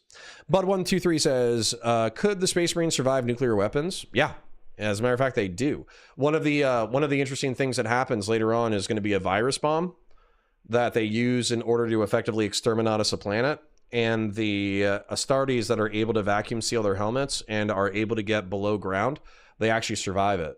And it's one of the most horrifying, again, one of the most horrifying moments in all of literature. I kind of told you earlier how artfully understanding the scope of the battle through Dan Abnett's description is one of my favorite things. And also Samus, a demon taking over a space marine, is one of my favorite literary moments ever. One of my most horrifying, and I'm serious, literally like made me cry, man tears. Now I didn't like break down or anything, but I'm just like sitting there listening to this thing and I have like tears like streaming down my face, was the virus bombing of Isfan 3 RB20 guy says. Literally just no lip quivering, no nothing, but just man tears just coming right out of my face as I'm listening to Astartes get slaughtered. Horrifying. Beautiful and horrifying, as everything written by Dan Abnett is. So, let us continue. Squad. Of all the units in his company, 3rd Squad, Locaster Tactical Squad, was his favourite, and his favoured. Its commander, Brother Sergeant Nero Vipus, was his oldest and truest friend. Sorry, 1 second, I saw a question come in. How's your humour, Captain? Sorry, guys, 1 second. Flight of the Eisenstein? Absolutely. Can an Astartes beat Homelander? Yeah, probably is my guess. Actually, I don't think so. Because I think Homelander has as much physical strength as an Astartes, if not stronger. I think he's probably stronger. He has laser vision. He has physical regeneration. He can fly. No, I think Homelander could kill an Astartes easily. Now, is there something that can kill Homelander, though? Because so far, the only thing that they've been able to figure out, at least in the TV show, to my knowledge, is a biological weapon. Yeah. Yeah, definitely not one-on-one. No, they would need to come up with something, like sticking explosives in his guts somehow. I don't think so. Yeah, Silent Rip says, 2nd Red Rising, you would love it. Well, I mean, I saved the video. I'm going to check it out for sure. He can lift a plane. Biz D, actually, weirdly, Homelander can't lift a plane. That was the that was the funny thing is, he said, like, how am I supposed to catch this plane full of people? I can't. There's nothing to push against. That was actually like a really interesting insight from the TV show. Silent Rep says, first one is a little Hunger Games in space, and the second one blows up. It's so good, but only a book series so far. Okay, beautiful. RB20 guy says, Plague Marine's good. Exactly. We were looking, I was thinking to myself, like, I don't think Homelander could just take, like, I don't think an average Astartes could take Homelander. But if Homelander got like stabbed with the anathame, or if like a Plague Marine just like took his little booger fingers and just wiped it in his face or mouth, then yeah, I think I think a Plague Marine could probably take out Homelander if he took his AIDS, HIV, herpes boogers and just wiped him on his face. He could probably kill Homelander. Nice. Vipus asked. His pearl white. Oh, hold on. So, all right. Again, like, share, subscribe, dono, all that kind of stuff. If you haven't liked the stream, go ahead and do so. The reason why I'm asking you to like the stream is because even if you're not going to stick around yourself, it does let other people know we're live. As a result, more people come in, they check us out. If they're into listening to audiobooks and Horus Heresy and, kind of talking and hanging out as a community, we can get more people in, we can hang out, we can get more donos, we can do it more often, and then hopefully eventually we can do this full time. So I understand that listening to Horus Heresy isn't exactly the peak of creating content. But again, slow news week, and also I want to work on my projects while I'm hanging out with you fine folk. And also, we're multi-birdsing with one stone right now. I'm hanging out with you guys. I'm getting to talk to you guys. That's fun. That's one. I'm getting to 3D design things for upcoming Warhammer science fiction projects, so that's 2. We're getting to listen to Horus Heresy, which is effectively lore research, so that's 3. And then 4, we get a few donos, memberships, Patreon, et cetera, and then as a result, that helps fund the stream. So realistically, we're doing like 4 jobs at once. So I appreciate the almost 30 people cross-platform who are just chilling with us tonight. Plate was smudged with soot and streaked with blood. Phlegmatic, Nero. You? Choleric. Red-raged, in fact. I've just lost a man, and 2 more of mine are injured. There's something covering the junction ahead. Something heavy. Rate of fire like you wouldn't believe. Tried fragging it. 2 or 3 grenades. No effect. And there's nothing to see. Garvey, we've all heard about these so-called invisibles. The ones that butchered Sejanus. I was wondering... Leave the wondering to me, Loken said. Who's down? Vipus shrugged. He was a little taller than Loken, and his shrug made the heavy ribbing and plates of his armor clunk together. Zacchaeus. Zacchaeus. No. Torn into shreds before my very eyes. Oh, I feel the hand of the ship on me, Garvey. The hand of the ship. An old saying. The commander's flagship was called the Vengeful Spirit, and in times of duress or loss, the wolves liked to draw upon all that implied as a charm, a totem of retribution. In Zacchaeus' name, Vipers growled, I'll find this bastard invisible and— Soothe your collar, brother. I've no use for it, Loken said. See to your wounded while I take a look. Vipers nodded and redirected his men. Loken pushed up past them to the disputed junction. It was a vault-roofed crossways where 4 hallways met. The area read cold and still to his imaging. Fading smoke wisped up into the rafters. The Auslight floor had been chewed and peppered with thousands of impact craters. Brother Zacchaeus, his body as yet unretrieved, lay in pieces at the center of the crossway, a steaming pile of shattered white plasteel and bloody meat. Vipers had been right.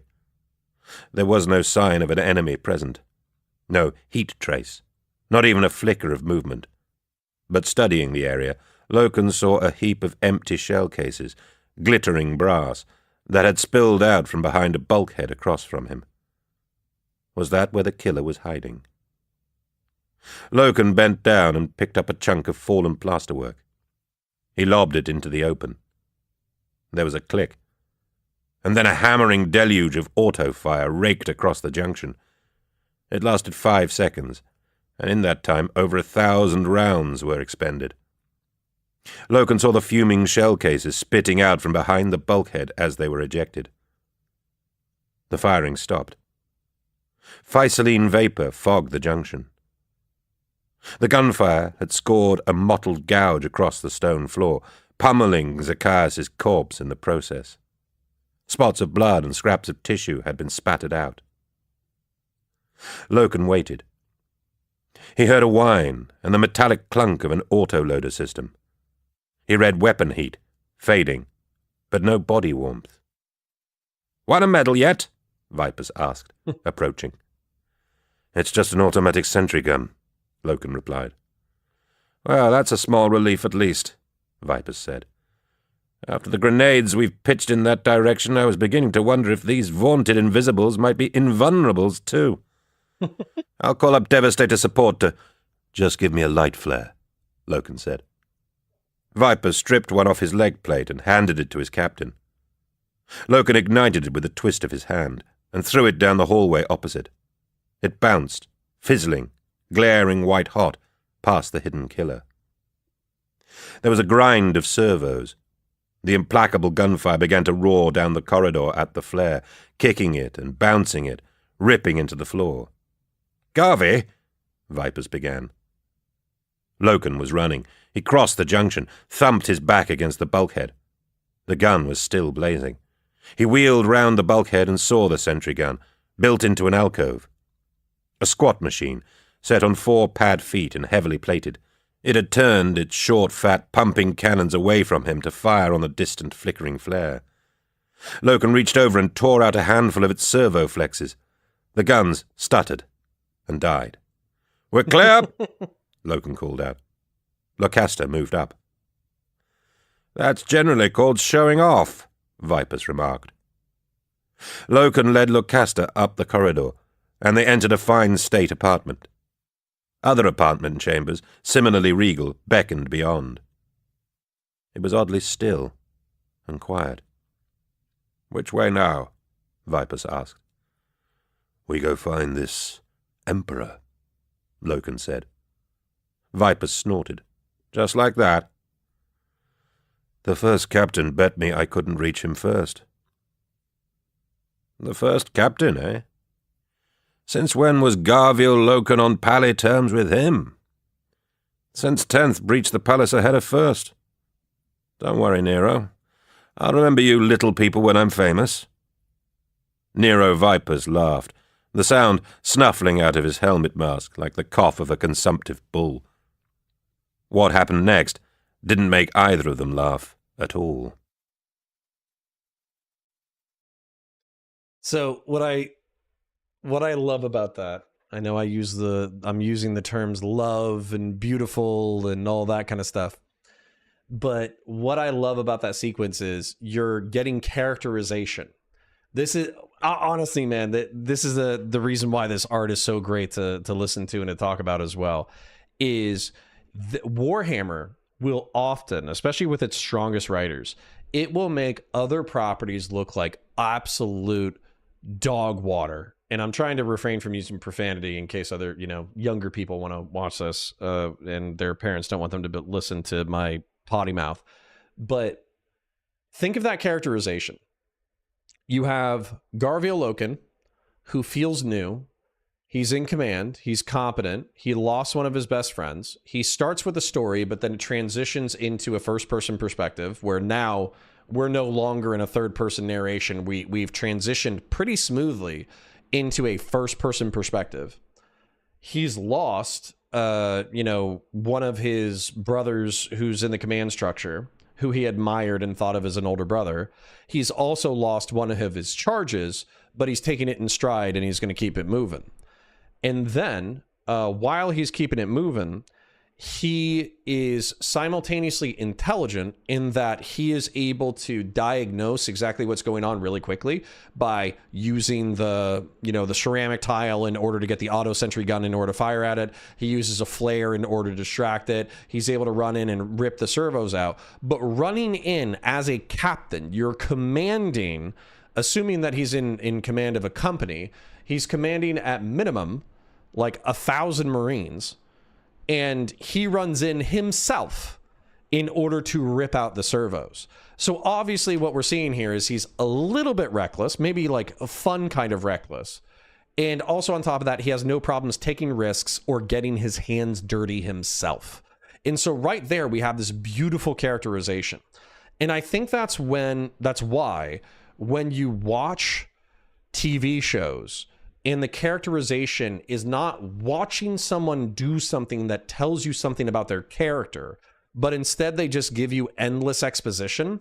It doesn't feel real. It doesn't feel fun. It doesn't feel like good storytelling. It feels like dog shit. And I feel like that's a reason why a lot of people, some people anyways, I know that the Acolyte is getting mixed reviews, but it's just the hot thing to criticize right now. I haven't watched it myself, but I've heard several things, is they have exposition farms where all that's happening is characters are walking together and they're just relaying exposition to each other. You're not learning about the characters through them making intelligent decisions or through them taking action. You're learning about them through exposition dumps. And that is the worst kind of storytelling that I know of. So, what do they say? They say, show, don't tell. So, yeah. Powered by breast milk. Indeed. We were talking about Homelander earlier. Thank you, Mergalito. RB20 Guy says, do you know the Soul Drinkers? Of course I do. Correct me if I'm wrong. Aren't they like genetically horribly mutated freaks who remained loyal after they were found to be horribly mutated freaks, and they redeemed themselves by like basically killing themselves in some suicide mission? I think that's what I remember. I also remember them being purple and gold. RB20 Guy says, became a member level poke. Thank you, sir. Very much appreciated. No, just Legions. Have you read about the Soul Drinkers? And in that, is that PRUSA? I don't know about PRUSA. You're going to have to ask me again because I don't know what that word means. But yeah, I haven't read the Soul Drinkers, but I'm vaguely familiar with their lore. Have I ever played Total Warhammer? I haven't personally, but I always hear that it's good. I did play the Dawn of War series. Mergalito says, while we laud Dan Abnett's brilliant writing, we ignore the undignified death of his greatest antagonist, Elijah Q. True. Elijah Q. I still hate Elijah Q. I still hate that motherfucker. It's been 10 or 15 years since I had a reason to hate Elijah Q. And yet my hatred is still seething. And we will obviously get into that another time. Gaunt's Ghost, 100%. Absolutely. Well, Rogue One and Mandalorian. So Jonah Boy says, yeah, Warhammer ruined Star Wars for me. It's been totally unenjoyable since Rogue One for me. Well, Rogue One and Mandalorian. Well, you should, and Jonah Boy, you should try Andor as well. So I think I've watched like an episode or two of Andor. I was just really busy, so I couldn't watch it when it first came out. But it's the same creators as Rogue One. So again, it's like war and politics and spy shit in space, written for adults, that just happens to be set in Star Wars. So I think that Andor, if you're looking for adult grimdark, and it might not even be grimdark, but if you're looking for adult dark action and horror, then I think Rogue One and Andor are absolutely the way to go. Brandon Meyer says, I think the Soul Drinkers are dead like the last 2 survivors walked into the warp. Yeah. RB20 guy says, Luna Wolf's #1 principle was no step backwards. Yeah, you know the Soul Drinkers mostly. Pressa is a 3D printing program. PRUSA grunts. Yeah, so no, I'm not supposed to be using this right now. As a matter of fact, my friend who is helping me design the next generation of science fiction weaponry, he uses a hobby version of Fusion 360, so I need to transition that eventually. But I haven't talked to him about it. I haven't downloaded the software program, and I haven't figured out all the new buttons. This is a program called Blender. It's used primarily for animation, but you can also design STLs. And so as a result, I'm using it. I actually set up a ruler because it doesn't have like measurements inside it, or the measurements are off anyways.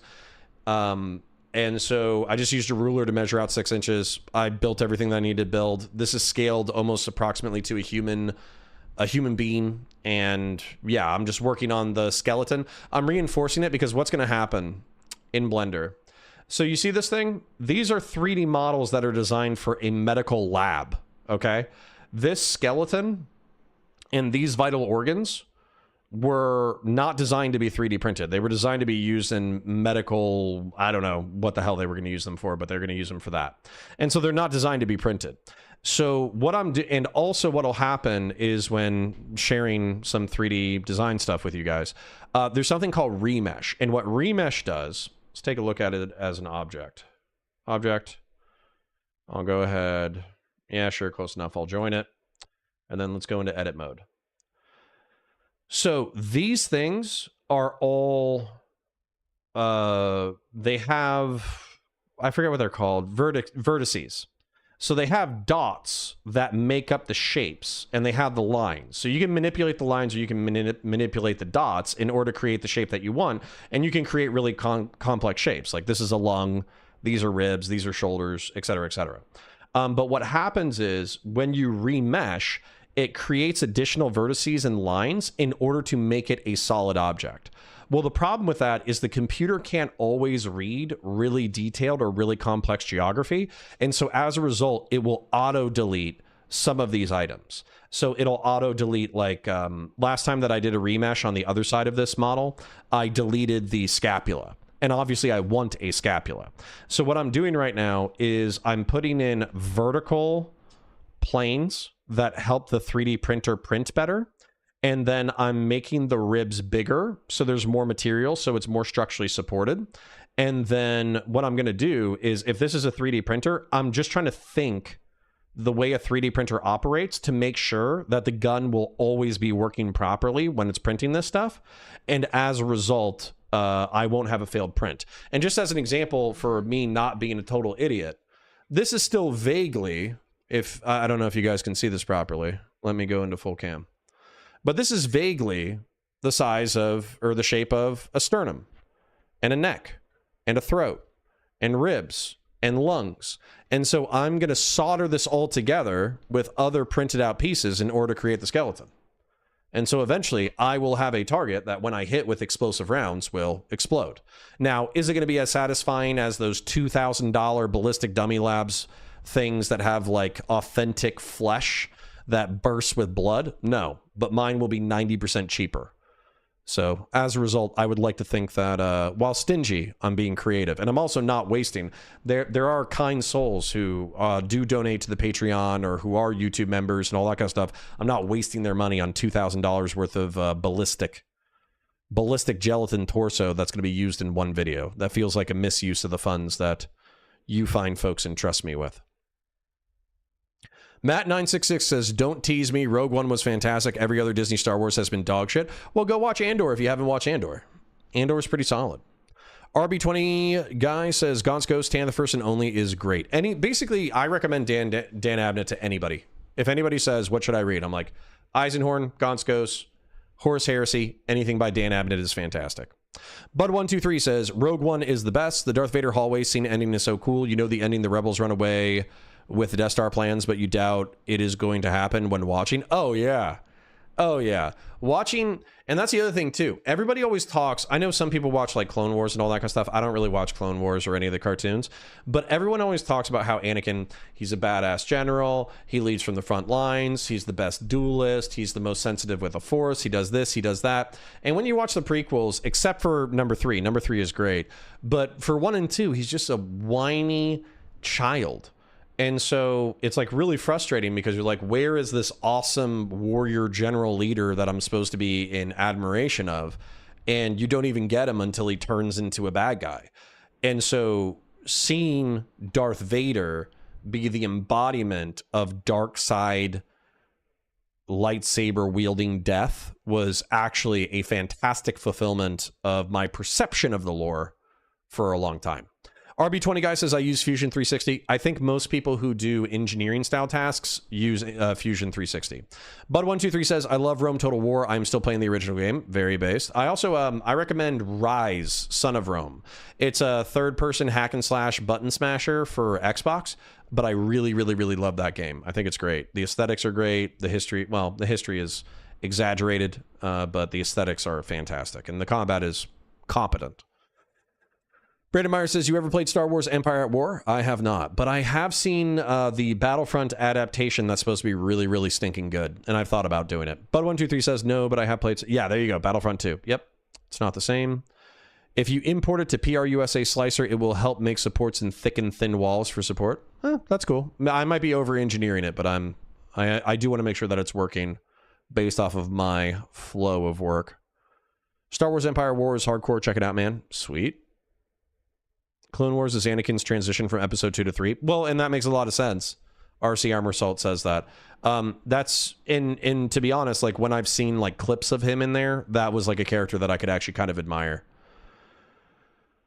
Mergalito says, I don't care about Star Wars anymore. It's not for me. True. But I do recommend Mergalito just because we are on the verge of having a whole bunch of people really into Warhammer 40k and as a result watering down the 40k IP probably to be more mainstream. So lame things could start creeping their way into 40k. What I would recommend is just finding cool things that you like about almost every IP. So I actually dislike 80% of the Star Wars IP, but the 20% that I do have, I still like. So... Brandon Meyer says, I like Cyphus Kane. Cyphus Kane is fantastic. I've heard nothing but great things. I haven't read it yet myself, but it's still fantastic. Adeptus Serpentis says, just missed the last hour from a UTV crash. We'll have to catch up later. First world paramedic problems. Hey, God bless you. Go serve the community, sir. I appreciate you checking in with us. I hope that person is not severely injured or dead. I hope you have an easy UTV crash call and everyone is happy and healthy and does well. RC Armorsell says, halfway through the Clone Wars, he loses everyone and his faith in the Jedi Order, and the last straw is the final season. Yeah, I wish they put that into a movie. That's why we're hiding 30K? True. I don't think that Amazon show is going to go well, man. Well, hey, listen, BizD, all we can do is pray, okay? All we can do is pray. All right, let's get back into it. 2. Captain Loken? He looked up from his work. That's me. Forgive me for interrupting, she said. You're busy. Oh, you cockblock, Dan Abnett. That's the next chapter, so... He leaves us on a cliffhanger for nobody having fun, and then he brings in a remembrancer for us to talk to. Which, like, what a cock tease, right? I wanted to continue on with the battle. But if I remember, this is just like a very temporary jump out of the battle in order to establish the fleet. So, fret not, dear listeners, it will still be excellent content. Loken set aside the segment of armor he had been polishing and rose to his feet. He was almost a meter taller than her, and naked but for a loincloth. She sighed inwardly at the splendor of his physique, the knotted muscles, the old ridge scars. He was handsome too, this one.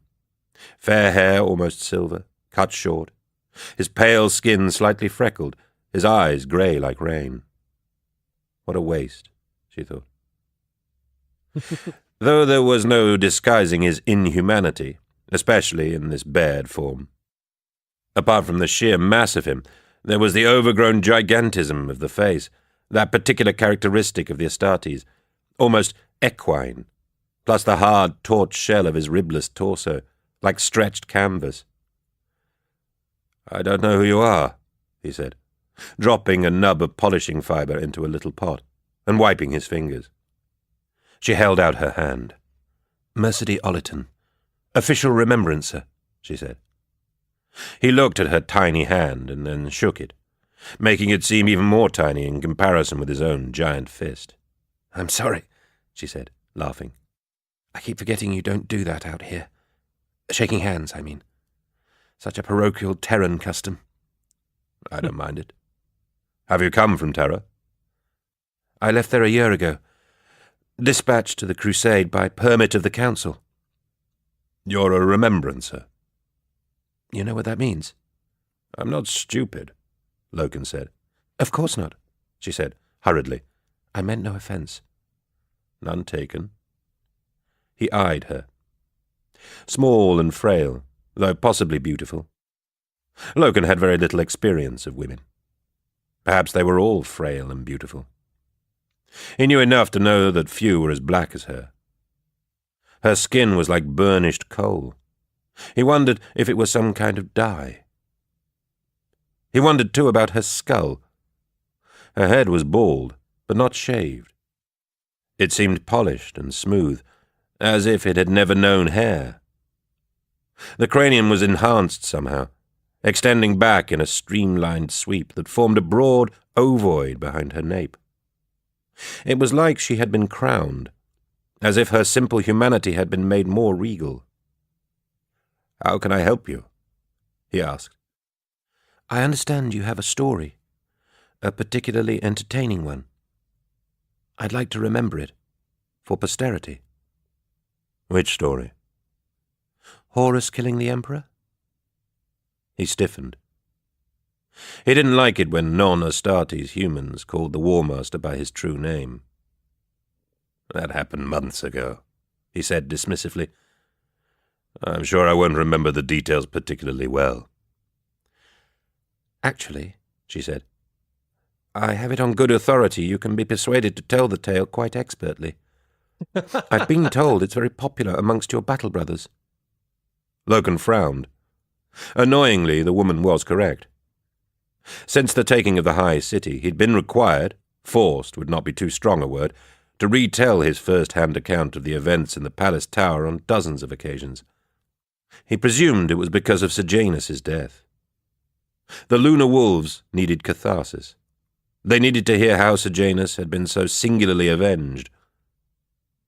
"Someone put you up to this, Mistress Ollerton?" he asked. She shrugged. "Captain Togatten, actually." Loken nodded.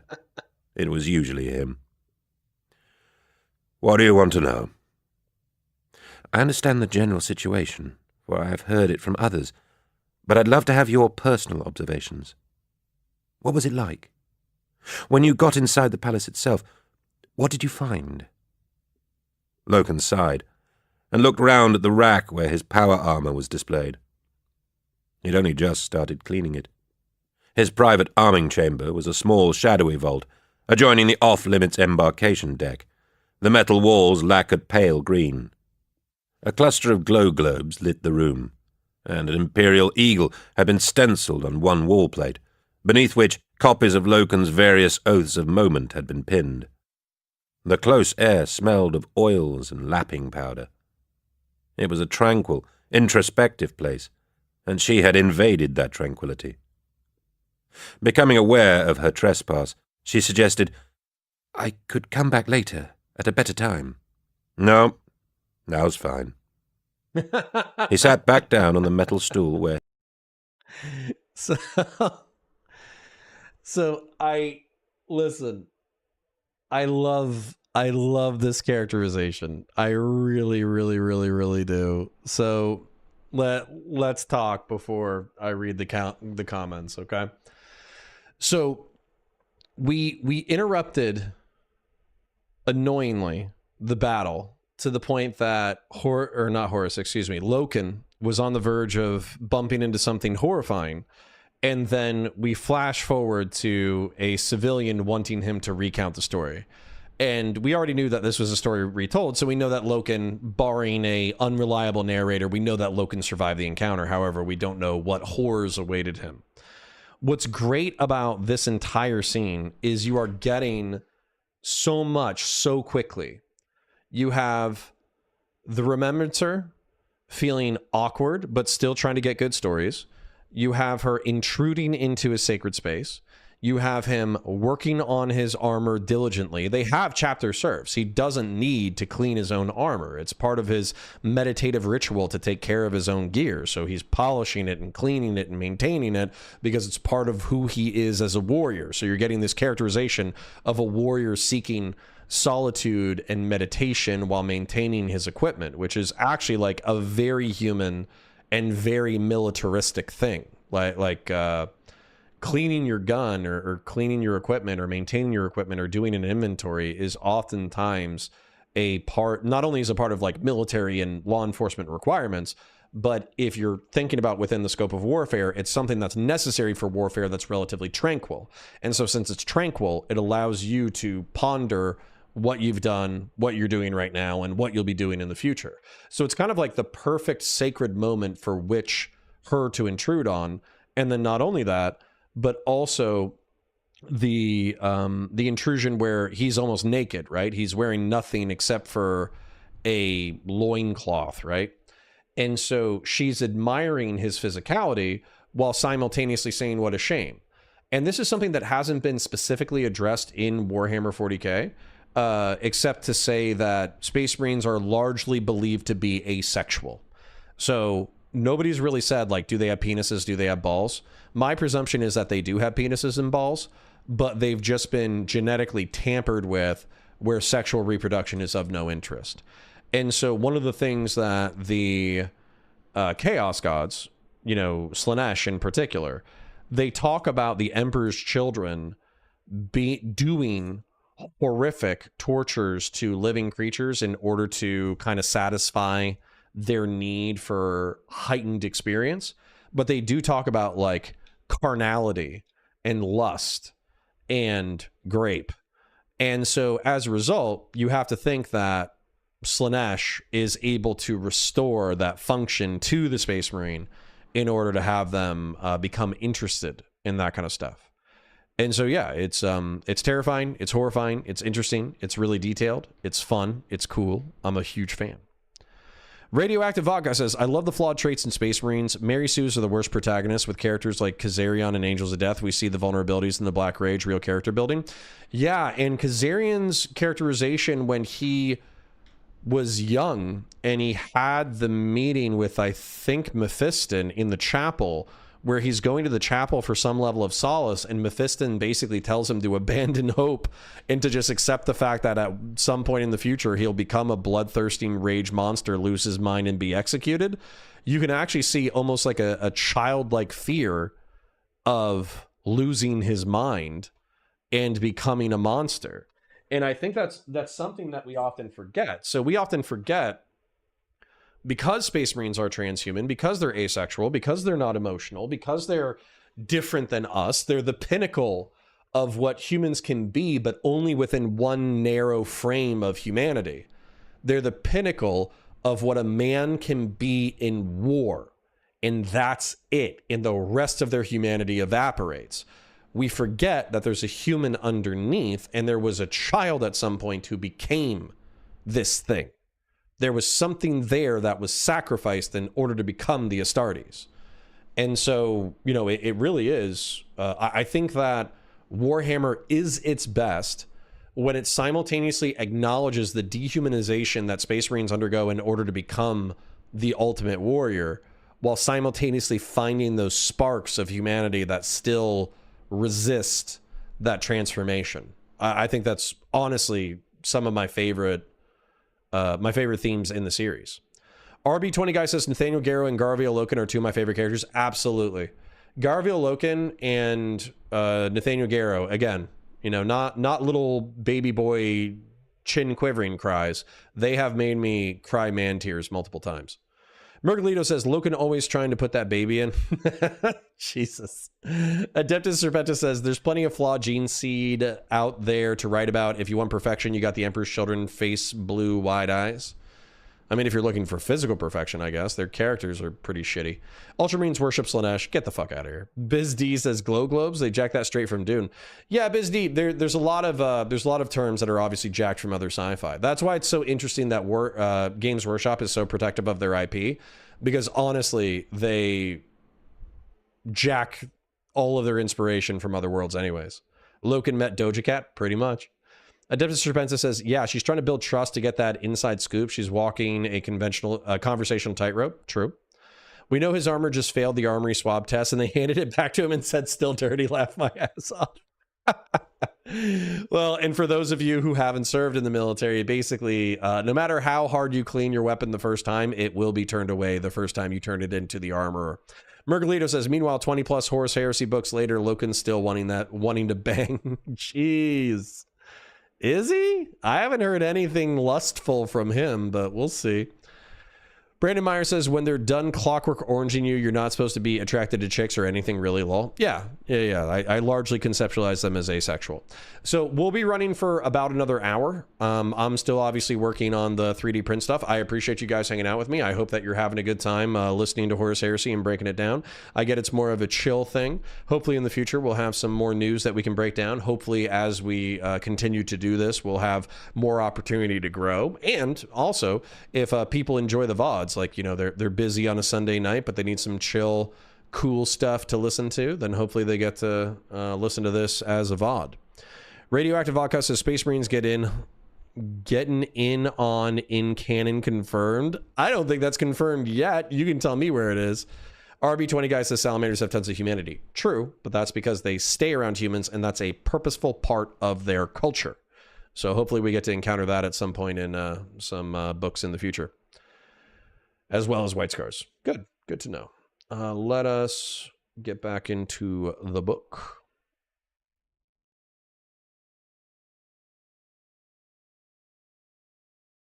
He had been perching when she'd entered. Let me see. When we got inside the palace, what we found was the Invisibles. Uh-oh. Why were they called that? She asked. Because we couldn't see them, he replied. The Invisibles were waiting for them, and they well deserved their sobriquet. Just 10 paces into the splendid apartments, the first brother died. There was an odd, hard bang, so hard it was painful to feel and hear, and Brother Idrius fell to his knees, then folded onto his side. He had been struck in the face by some form of energy weapon. The white plasteel ceramite alloy of his visor and breastplate had actually deformed into a rippled crater, like heated wax that had flowed and then set again. A second bang, a quick concussive vibration of air, obliterated an ornamental table beside Nero Vipers. A third bang dropped Brother Muriad. His left leg shattered and snapped off like a reed stalk. The science adepts of the false Imperium had mastered and harnessed some rare and wonderful form of field technology, and armed their elite guard with it. They cloaked their bodies with a passive application, twisting light to render themselves invisible. And they were able to project it in a merciless active form that struck with mutilating force. Despite the fact that they had been advancing combat-ready and wary, Loken and the others were taken completely off guard. The Invisibles were even hidden to their visor arrays. Several had simply been standing in the chamber, waiting to strike. Loken began to fire, and Vipers' men did likewise. Raking the area ahead of him, splintering furniture, Loken hit something. He saw pink mist kiss the air, and something fell down with enough force to overturn a chair. Vipers scored a hit too, but not before Brother Taragus had been struck with such power that his head was punched clean off his shoulders. The cloak technology evidently hid its users best if they remained still. As they moved, they became semi-visible, heat-haze suggestions of men surging to attack. Loken adapted quickly, firing at each blemish of air. He adjusted his visor gain to full contrast, almost black and white, and saw them better. Hard outlines against the fuzzy background. He killed 3 more. In death, several lost their cloaks. Loken saw the Invisibles revealed as bloody corpses. Their armor was silver, or... Can I show you who I think really did this well? So,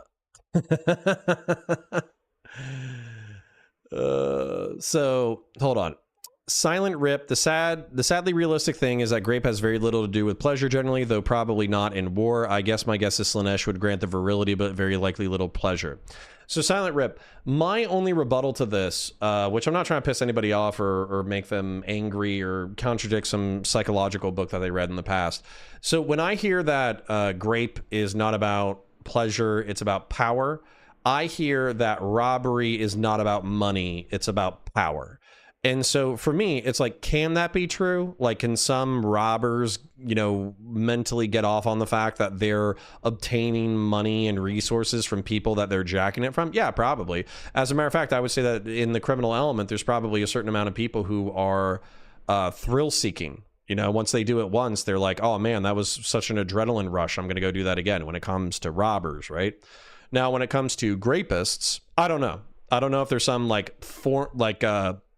firm psychological doctrine that says that grapists only are looking for power rather than pleasure. I don't know if that exists, or if it's just some like quaint cliche that we picked up somewhere in the past couple of decades that sounded good that allowed us to like absolutely dehumanize grapists. I don't know. But Adeptus Serpentis says, I had a team leader dump a clip all over my M4 or CLP all over my M4 because the idiot thought dry equaled clean. Yeah, what a fucking moron. RB20 guy says M4 used to equal staff, officer, or vertically challenged. Lol. True. Death Blossom, they're invisible. Yeah, but like, so let's say that you walk into a room, right? And you got predators, right? The Yautja. They all got their like little invisible stuff there. If you all get attacked, and like, let's say that you're in a squad, and as long as you don't shoot into each other, it probably is smart to just go pop, pop, pop, pop, pop, pop, pop, and just put rounds around you every 6 inches until you hit something. So yeah, like I am perfectly okay with these tactics and these descriptions. Mergalito says, GW sucks, but some of these Black Library Audible books are so good. Yeah, so the books are phenomenal. The animations are okay.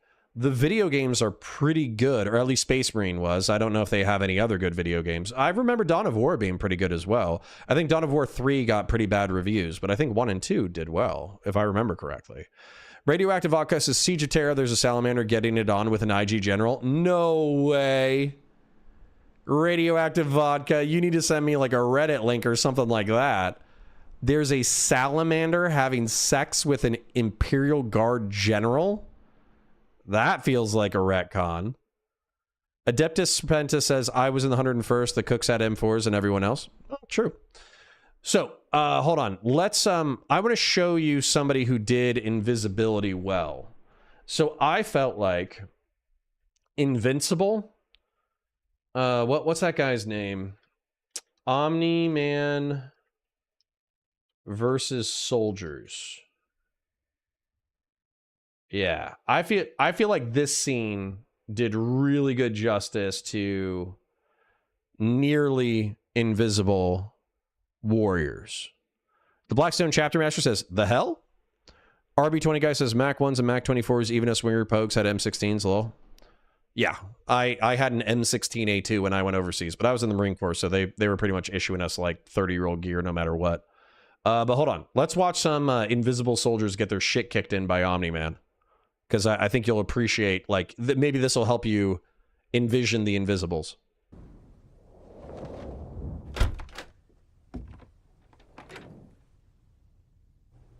Mark? Debbie? What did you do?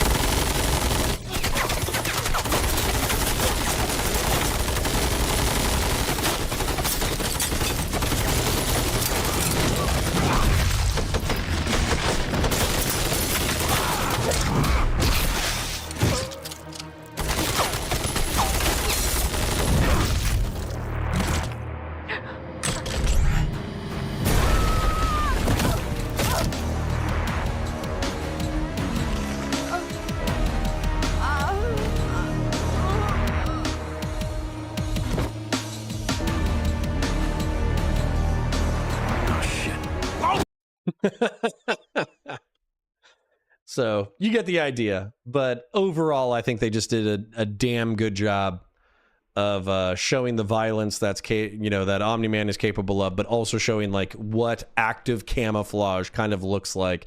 And you can also see the extreme advantage. But shooting Superman is probably not your best move, especially if it's like evil Superman. Yeah, the Blackstone chapter master says to the Sally thing. No, I agree. I would absolutely have to read the paragraphs myself in order to believe that they retconned salamanders being sexual, and nobody made a fuss about it. I'll Google it later. Silent Rip says, it sure could be an old wives' tale that Grapes equals power. I absolutely believe old warfare involved men taking their pleasure and not caring. Yep, agree. But I would say that Grape is more about terror in a lot of ways, or from hatred or another underlying issue, not talking about the soy drunken college rape. Yeah, no, I agree. So I agree with you, but I think it's the same thing, like desperation, fear, anxiety, anger, rage, lack of empathy, all that kind of stuff, especially in war, but also I think in common society, all those factors would go into it. Yeah. But ignoring the horrors of a salamander seeking sexual gratification, let us continue with the violence. Innately composed and machined with a remarkable detail of patterning and symbols. Tall, swathed in mantles of red silk, the Invisibles reminded Loken of the mighty custodian guard that warded the imperial palace on Terra.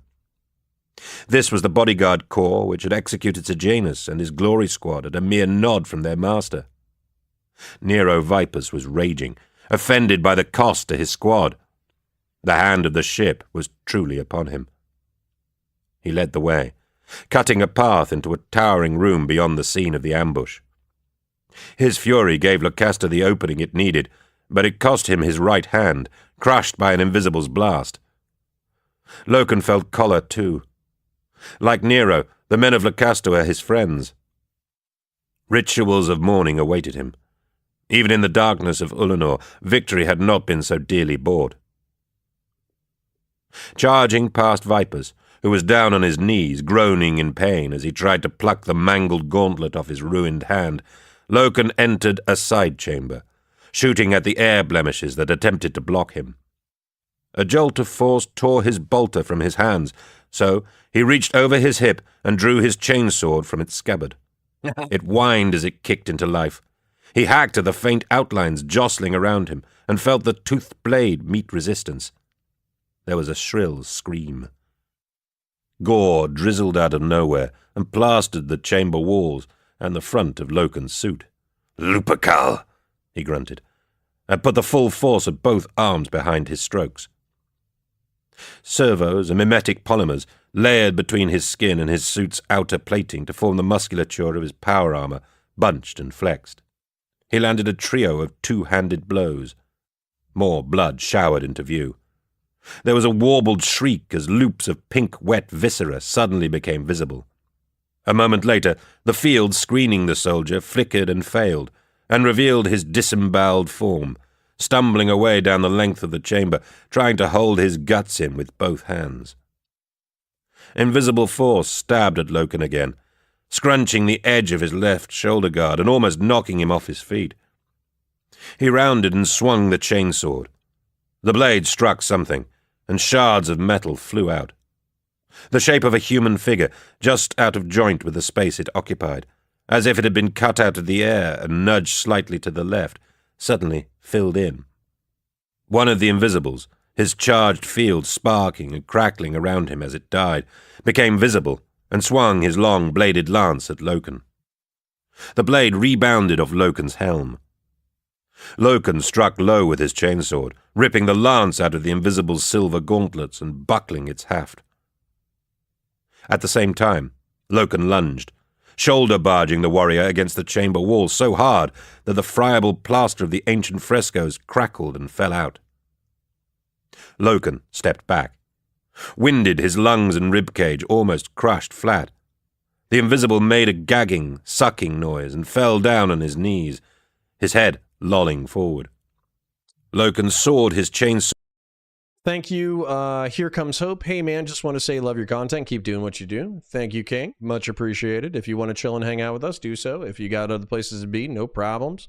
Like, share, subscribe, donate, all that YouTube shenanigans. Appreciate you leaving a friendly comment. Silent Rip says, cool, peace, brother. Working in the morning. Appreciate hanging out tonight. Keep it up. Thank you, King. You have a beautiful night as well. We're going to be running, it's 11:23. We're probably going to be running for another 40 minutes. So we're just enjoying the audiobook while working on the skeleton for the bolter. Sword down and sharply up again in one fluid. And actually, let me go ahead and share just in case some people left and some people came in, okay?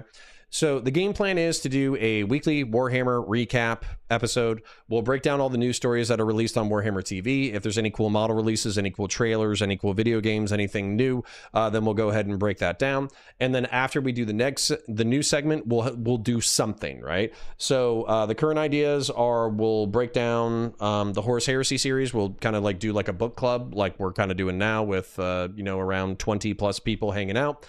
And we're just going to enjoy the audiobook while I pause it intermittently in order to break it down. That's one option.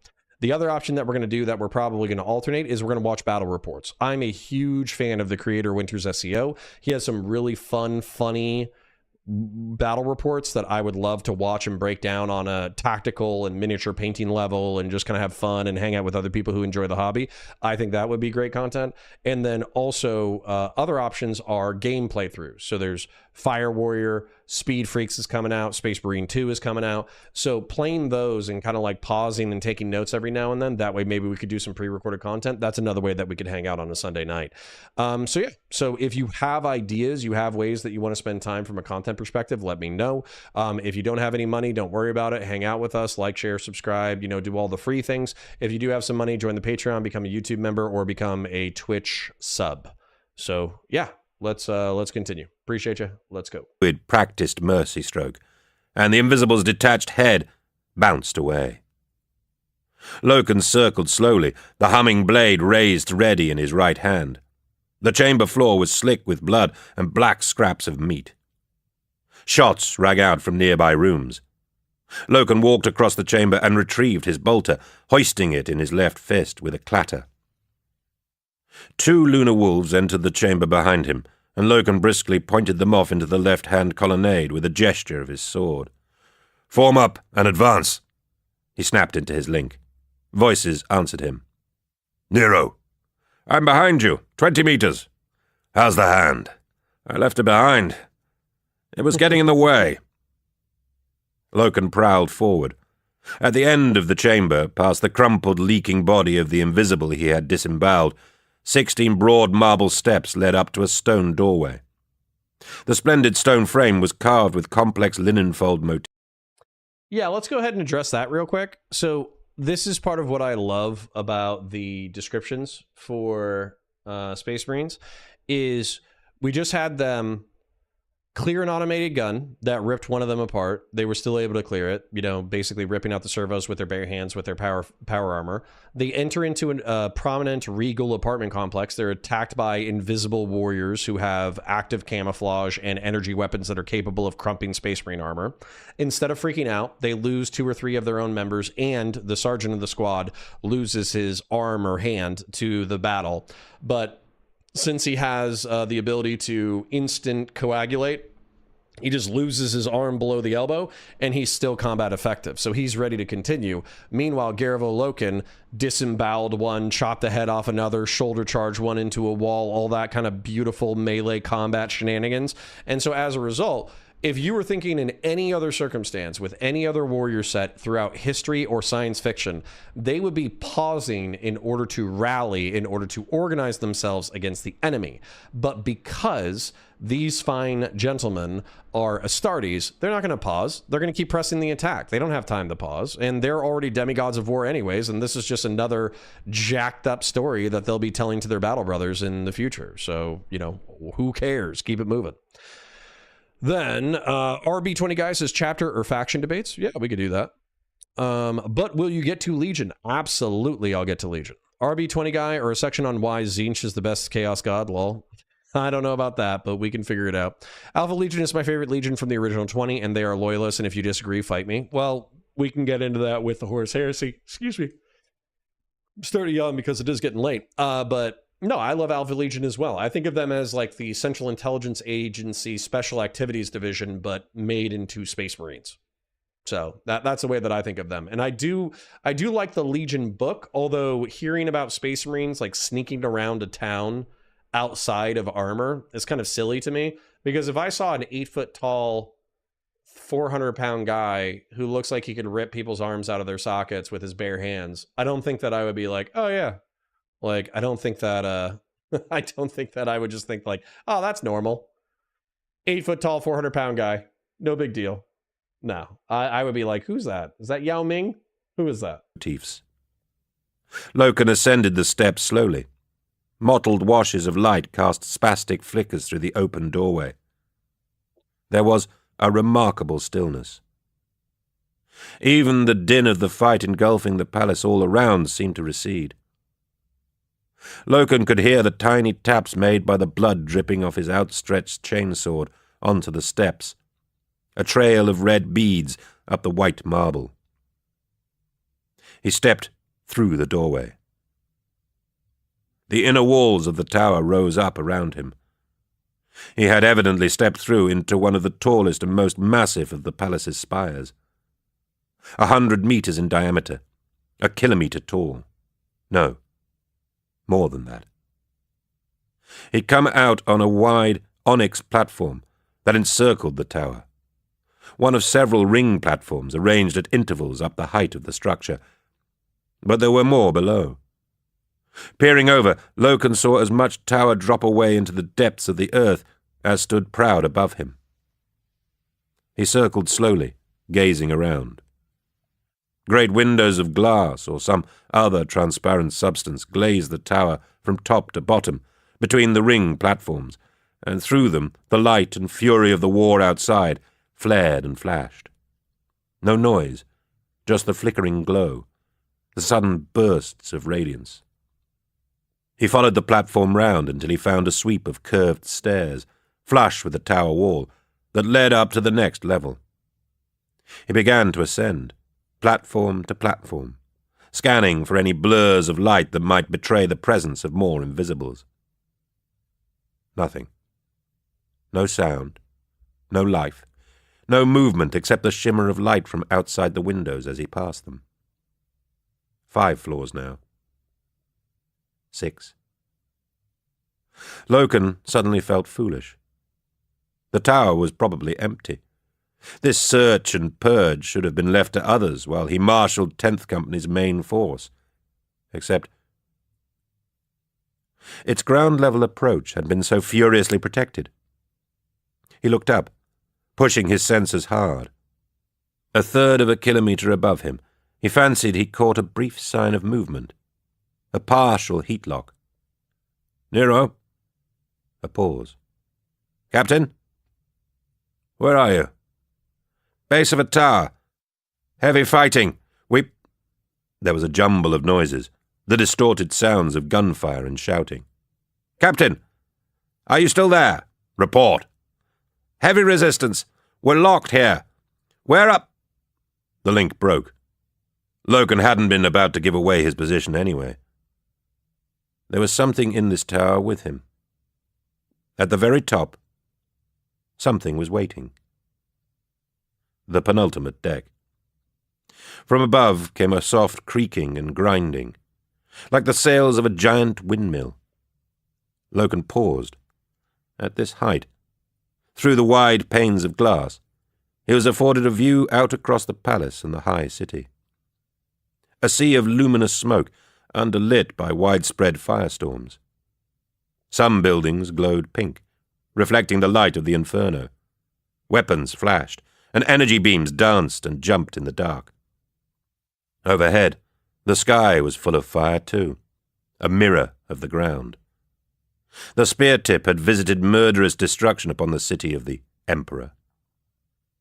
But had it found the throat? He mounted the last flight of steps, his grip on the weapons tight. The uppermost ring platform formed the base of the tower's top section, a vast cupola of crystal glass petals, ribbed together with steel spars that curved up to form a finial mast at the apex high above. The entire structure creaked and slid, turning slightly one way, then another, as it responded phototropically to the blooms of light outside in the night. On one side of the platform, its back to the great windows, sat a golden throne. It was a massive object, a heavy plinth of 3 golden steps rising to a vast gilt chair with a high back and coiled armrests. The throne was empty. Loken lowered his weapons. He saw that the tower top turned so that the throne was always facing the light. Disappointed, Loken took a step towards the throne, and then halted when he realized he wasn't alone after all. A solitary figure stood away to his left, hands clasped behind its back, staring out at the spectacle of war. The figure turned. It was an elderly man, dressed in a floor-length mauve robe. His hair was thin and white, his face thinner still. He stared at Loken with glittering, miserable eyes. "I defy you," he said, his accent thick and antique. "I defy you, invader." "Your defiance is noted," Loken replied. "But this fight is over. I can see you've been watching its progress from up here. You must know that." "The Imperium of Man will triumph over all its enemies," the man replied. "Yes," said Loken. "Absolutely it will. You have my promise." The man faltered, as if he did not quite understand. "Am I addressing the so-called Emperor?" Loken asked. He had switched off and sheathed his sword, but he kept his bolter up to cover the robed figure. "So-called?" the man echoed. "So-called? You cheerfully blaspheme in this royal place. The Emperor is the Emperor undisputed, savior and protector of the race of man. You are some impostor, some evil demon." "I am a man like you." The other scoffed. "You are an impostor, made like a giant, malformed and ugly. No man would wage war upon his fellow man like this." He gestured disparagingly at the scene outside. "Your hostility started this," Loken said calmly. "You would not listen to us or believe us. You murdered our ambassadors. You brought this upon yourself. We are charged with the reunification of mankind throughout the stars in the name of the Emperor. We seek to establish compliance amongst all the fragmentary and disparate strands. Most greet us like the lost brothers we are. You resisted." "You came to us with lies." "We came with the truth." "Your truth is obscenity." "Sir, the truth itself is amoral. It saddens me that we believe the same words, the very same ones, but value them so differently. That difference has led directly to this bloodshed." The elderly man sagged, deflated. "You could have left us alone." "What?" Loken asked. "If our philosophies are so much at odds, you could have passed us by and left us to our lives unviolated. Yet you did not. Why? Why did you insist on bringing us to ruin? Are we such a threat to you?" "Because the truth," Loken began, "is amoral." "So you said, but in serving your fine truth, invader, you make yourself immoral." Loken was surprised to find he didn't know quite how to answer. He took a step forward and said, "I request you surrender to me, sir." "You are the commander, I take it." the elderly man asked. I command 10th Company. You are not the overall commander, then? I assumed you were, as you entered this place ahead of your troops. I was waiting for the overall commander. I will submit to him, and to him alone. The terms of your surrender are not negotiable. All right, just pausing in order to break it down, just so we're not literally sitting here just listening to it without interruption. So,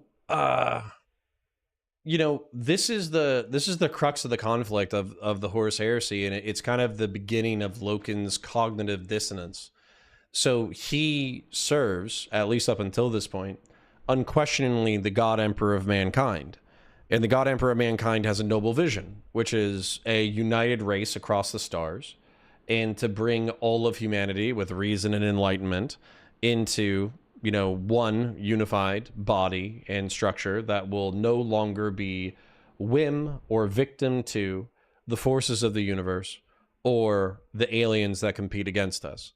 And this is a relatively noble vision that a healthy chunk of people can follow. And not only that, like, most people are born into it. So they don't even really think about it necessarily, because the power and prestige of the Imperium is self-evident. You can see it. You can see it in the Astartes. You can see it in their armor. You can see it in their weapons. You can see it in the fleets. You can see it in the Remembrancers. You can see it in everything that you see in the Imperium. Reminds you of the greatness of this project, and therefore it should go without question. But when Loken sees someone who claims to be the Emperor of mankind, someone who claims to follow the great truth, somebody who claims to almost have the same ideology, and yet he is fighting for his little corner of the galactic realms, and he's bringing this man forcefully under his will. It's, you know, the truth is amoral. I don't know. Like, is it? You know, like, I think it can be. Like, the truth or fact does not necessarily give you a moral dictate. But obviously, fighting over those truths are 100% going to be moral. And I think a moral being like the analysis of good and evil. And so for Loken to complete his action of forcing this emperor to submit, he must be serving a higher good, or else he won't be capable of doing it. I love it. And I love the contradiction. So Incoherent Clam, thank you for the subscription. I do appreciate it. And then Hydrodomitus, says Brandon Myers. Indeed, I am a fan of the Alpha Legion. I do think they're interesting. There are thousands of Alpha Legion under the Imperial Palace. Yeah, I remember. So I caught some of that Horus Heresy lore where there were Alpha Legion crypto slept with code words in order to either fight for the Imperium or to fight for Horus, and that they could be activated. And I think like they activated them to do all sorts of wild shit. So yeah, I think only Forge World understands AL/IW fan base, Alpha Legion / Iron Warrior fan base. Got you. And then FW being Forge World. Yeah. Because they designed specialist units that went for it. That's actually, if anything, that's one of my indictments of Games Workshop, is they only really flavor Chaos Space Marines for the Black Legion and Khorne, but they don't have specialist reconnaissance troops and for the Alpha Legion, and they don't seem to have a lot of siege troops, like breacher squads. Like, I think breacher squads would almost be uniquely Iron Warrior at this point. So yeah. Radioactive Vodka says, at counterpoints, Lucas the Trickster is a space wolf and canonically said to have slept with 12 women in one night. My guess is so they can still no pants dance, but some sort of indoctrination minimizes it. Yeah, but Radioactive Vodka, if I remember correctly, that was before he was a Marine. So he has children, if I remember. I think Lucas the Trickster has children, but he did that as a teenager before he joined the Astartes. So again, like, I would need like a specific paragraph, basically. Sorry for yawning in your earballs, but it is getting late. But when the Emperor is surrendered or dead, that's when we'll wrap up, which should be soon enough. Mergalito says, yes, my Malcadors are available on eBay. Nice. Mergalito says, okay, Kami-tan. We are not negotiating, old man. Yeah, I mean, but you got to think that that's like a little bit sad almost. He sees this man's dream dying. Fondue says, do you think truth can exist outside of human understanding? I'm starting to unironically believe the Mechanicus is onto something. Yeah, I do. So, with or without human life, this is something that was actually really interesting to me. I got stuck in a solipsis default mindset, and what I mean is like the world does not exist outside of yourself. And I think that's like a really terrible and selfish way to view the world. And what I realized after prolonged periods of time of just kind of meditating on it is like the moon, the sun, the stars, they spin on without us. They don't give a shit about us. And so to boil down all of experience to one single life form on one single planet and our unique perspective, I think is like the height of arrogance. Existence. Now, maybe within life, the capacity to understand existence is solely left at the realm of conscious and sapient beings. But I think that existence itself goes on with or without us. So, you know, existence is truth. Logos is truth. And human understanding and human words are attempts to understand that truth. But they are faulting as humans are faulty. All right, let's see if I think if somebody was trying to like surrender to my overall commander, I'd be like, you got a bomb on you, don't you? You got some kind of digital laser weapon, like a personal handheld weapon that you're going to try to take out the overall commander with. That's what's going on. Why? I'm sorry for yawning again, but it's getting late for me as well. That would be my presumption. Let's continue. Will you not even do that for me? No. Will you not even do me that honor? I would stay here until your lord and master comes in person to accept my submission. Fetch him. Before Loken could reply, a dull wail echoed up into the tower top, gradually increasing in volume. The elderly man took a step or two backwards, fear upon his face. The black figures rose up out of the tower's depths, ascending slowly, vertically, up through the open center of the ring platform. It's the Justarin. 10 Astartes warriors, the blue heat of their whining jump pack burners shimmering the air behind them. Their power armor was black, trimmed with white. Cachulan Reaver Squad, First Company's veteran assault pack. First in, last out. One by one, they came into land on the edge of the ring platform, deactivated their jump packs. Kaelis Ekadon, Cachulan's captain, glanced sidelong at Loken. The first captain's compliments, Captain Loken. You beat us to it after all. Where is the first captain? Loken asked. Below, mopping up, Ekadon replied. He set his Vox to transmit. This is Ekadon, Cachulan. We have secured the false emperor. No, said Loken, firmly. Ekadon looked at him again. His visor lenses were stern and unreflective jet glass set in the black metal of his helmet mask. He bowed slightly. My apologies, Captain, he said, archly. The prisoner and the honor are yours, of course. That's not what I meant, Loken replied. This man demands the right to surrender in person to our commander-in-chief. Ekadon snorted, and several of his men laughed. This bastard can demand all he likes, Captain, Ekadon said, but he's going to be cruelly disappointed. We are dismantling an ancient empire, Captain Ekadon, Loken said firmly. Might we not display some measure of gracious respect in the execution of that act? Or are we just barbarians? He murdered Sejanus, spat one of Ekadon's men. He did, Loken agreed. So should we just murder him in response? Didn't the Emperor, praise be his name, teach us always to be magnanimous in victory? The Emperor, praise be his name, is not with us, Ekadon replied. If he's not with us in spirit, Captain, Loken replied, then I pity the future of this crusade. Ekadon stared at Loken for a moment, then ordered his second to transmit a signal to the fleet. Locum was quite sure Ekerdon had not backed down because he'd been convinced by any argument or fine principle.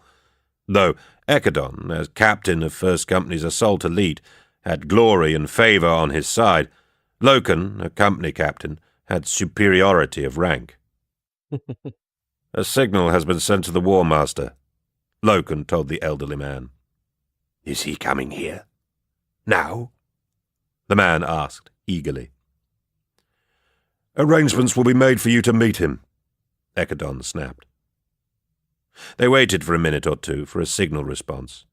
Astartes attack ships, their engines glowing, streaked past the windows. The light from huge detonations sheeted the southern skies and slowly died away. Loken watched the criss-cross shadows play across the ring platform in the dying light. He started. He suddenly realized why the elderly man had insisted so furiously that the commander should come in person to this place. He clamped his bolter to his side and began to stride towards the empty throne.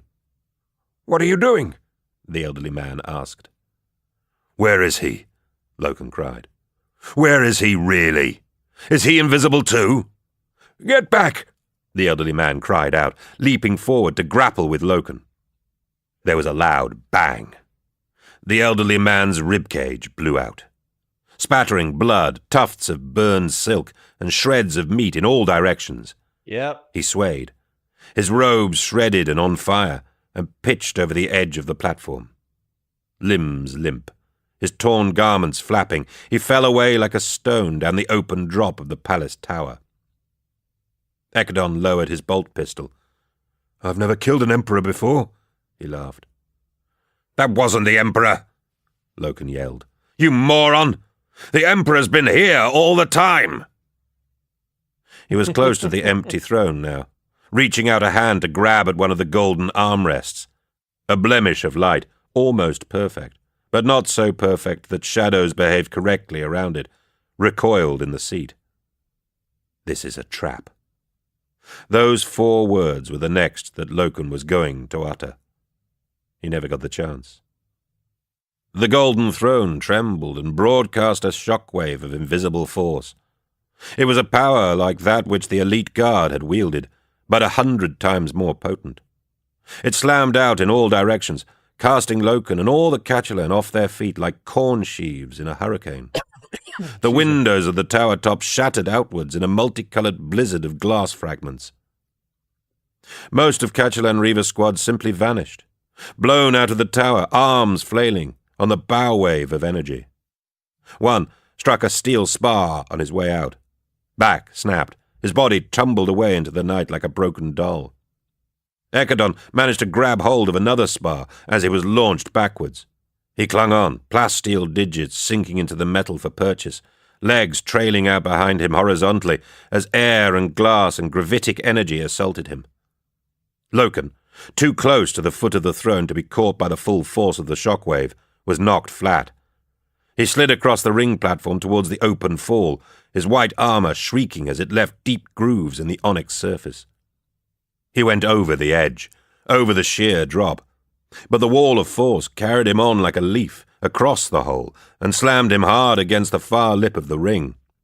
He grabbed on, his arms over the lip, his legs dangling, held in place as much by the shock pressure as by the strength of his own desperate arms. Almost blacking out from the relentless force, he fought to hold on. Inchoate light, green and dazzling, sputtered into being on the platform in front of his clawing hands. The teleport flare became too bright to behold, and then died, revealing a god standing on the edge of the platform. The god was a true giant, as large again to any Astartes warrior as an Astartes was to a normal man. His armor was white gold, like the sunlight at dawn, the work of master artificers. Many symbols covered its surfaces, the chief of which was the motif of a single staring eye fashioned across the breastplate. Robes of white cloth fluttered out behind the terrible haloed figure. Above the breastplate, the face was bare, grimacing, perfect in every dimension and detail, suffused in radiance. So beautiful. So very beautiful. For a moment, the god stood there, unflinching, beset by the gale of force, but unmoving, facing it down. Then he raised the storm bolter in his right hand and fired into the tumult. One shot. The echo of the detonation rolled around the tower. There was a choking scream, half lost in the uproar, and then the uproar itself stilled abruptly. The wall of force died away. The hurricane faded. Splinters of glass tinkled as they rained back down onto the platform. No longer impelled, Ekadon crashed back down against the blown-out sill of the window frame. His grip was secure. He clawed his way back inside and got to his feet. "My lord!" he exclaimed, and dropped to one knee, his head bowed. With the pressure lapsed, Loken found he could no longer support himself. Hands grappling, he began to slide back over the lip where he had been hanging. He couldn't get any purchase on the gleaming onyx. He slipped off the edge. A strong hand grabbed him around the wrist and hauled him up onto the platform. Loken rolled over, shaking. He looked back across the ring at the golden throne. It was a smoking ruin. Its secret mechanisms exploded from within. Amidst the twisted, ruptured plates and broken workings, a smouldering corpse sat upright, teeth grinning from a blackened skull, charred, skeletal arms still braced along the throne's coiled rests. "So will I deal with all tyrants and deceivers," rumbled a deep voice. Loken looked up at the god standing over him. "Lupercal," he murmured. The god smiled. "Not so formal, please, Captain," whispered Horus. "May I ask you a question?" Mercedy Ollerton said. Loken had taken a robe down from a wall peg and was putting it on. "Of course." "Could we not have just left them alone?" "No. Ask a better question." "Very well. What is he like?" "What is who like, lady?" he asked. "Horus." "If you have to ask, you have not met him," he said. "No, I haven't yet, Captain. I've been waiting for an audience. Still, I would like to know what you think of Horus." "I think he is War Master," Loken said. His tone was stone hard. "I think he is the master of the Lunar Wolves and the chosen proxy of the Emperor, praise be his name, in all our undertakings. He is the first and foremost of all Primarchs, and I think I take offense when a mortal voices his name without respect or title." "Oh," she said. "I'm sorry, Captain. I meant no—" "I'm sure you didn't. But he is War Master, Horus. You're a remembrancer. Remember that." Beautiful. I hope this was like the perfect thing to kind of lull you to sleep and prepare you for the week ahead. While you're getting ready for the week that is coming before us. I hope that you can contemplate and think on the beautiful, dignified Horus Lupercal before his fall. And that's one of the things too. I really fell in love with Horus. I thought he was a phenomenal character and still is. So Brandon Meyer says, "Lol, there's a bomb of your butt, old man, isn't there?" Yeah. Well, and if the guy's asking for, he killed your first embassy, he killed your second embassy, he's asking for a personal audience with your leader, you need to disarm him, right? You need to search it. You need to make sure it's not a bomb. You need to make sure it's not a trap. You need to make sure it's not a ruse. You need to make sure he doesn't have any personal weapons or personal effects. Calling for the War Master, that was a ballsy move. Even by their standards, they're lucky that Horus didn't land first and then get blasted by this Golden Throne. Now, he's a Primarch, so he might have been able to survive it, but still. Emperor Giblets. True. Adeptus Serpentis says. Mergalito says, "Yet the Loyalists commit war crimes, the traitor legions do not." Is that because the traitor legions don't believe in war crimes? That's a weird justification. Adeptus Serpentis says grav energy. Yeah, relatively speaking, you got to figure just some random weapon that is capable of emitting strong energy. And yeah, grav weapons absolutely exist. And then on top of that, like, this is a time during the Great Crusade where we're told in the 40th millennium that oftentimes these things are kind of trying to think of how to phrase it.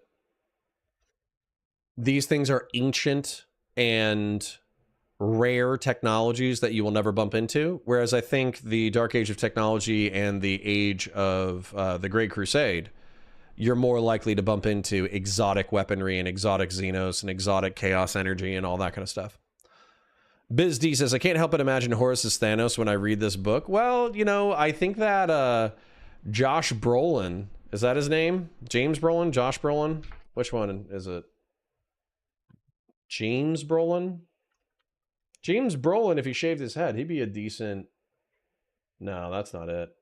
Is it Josh Brolin? Yeah, Josh Brolin. Josh Brolin, if he shaved his head and acted with like a more regal manner, he would be an okay Horus Lupercal. Now, I like Josh Brolin's hair, though, so I don't know.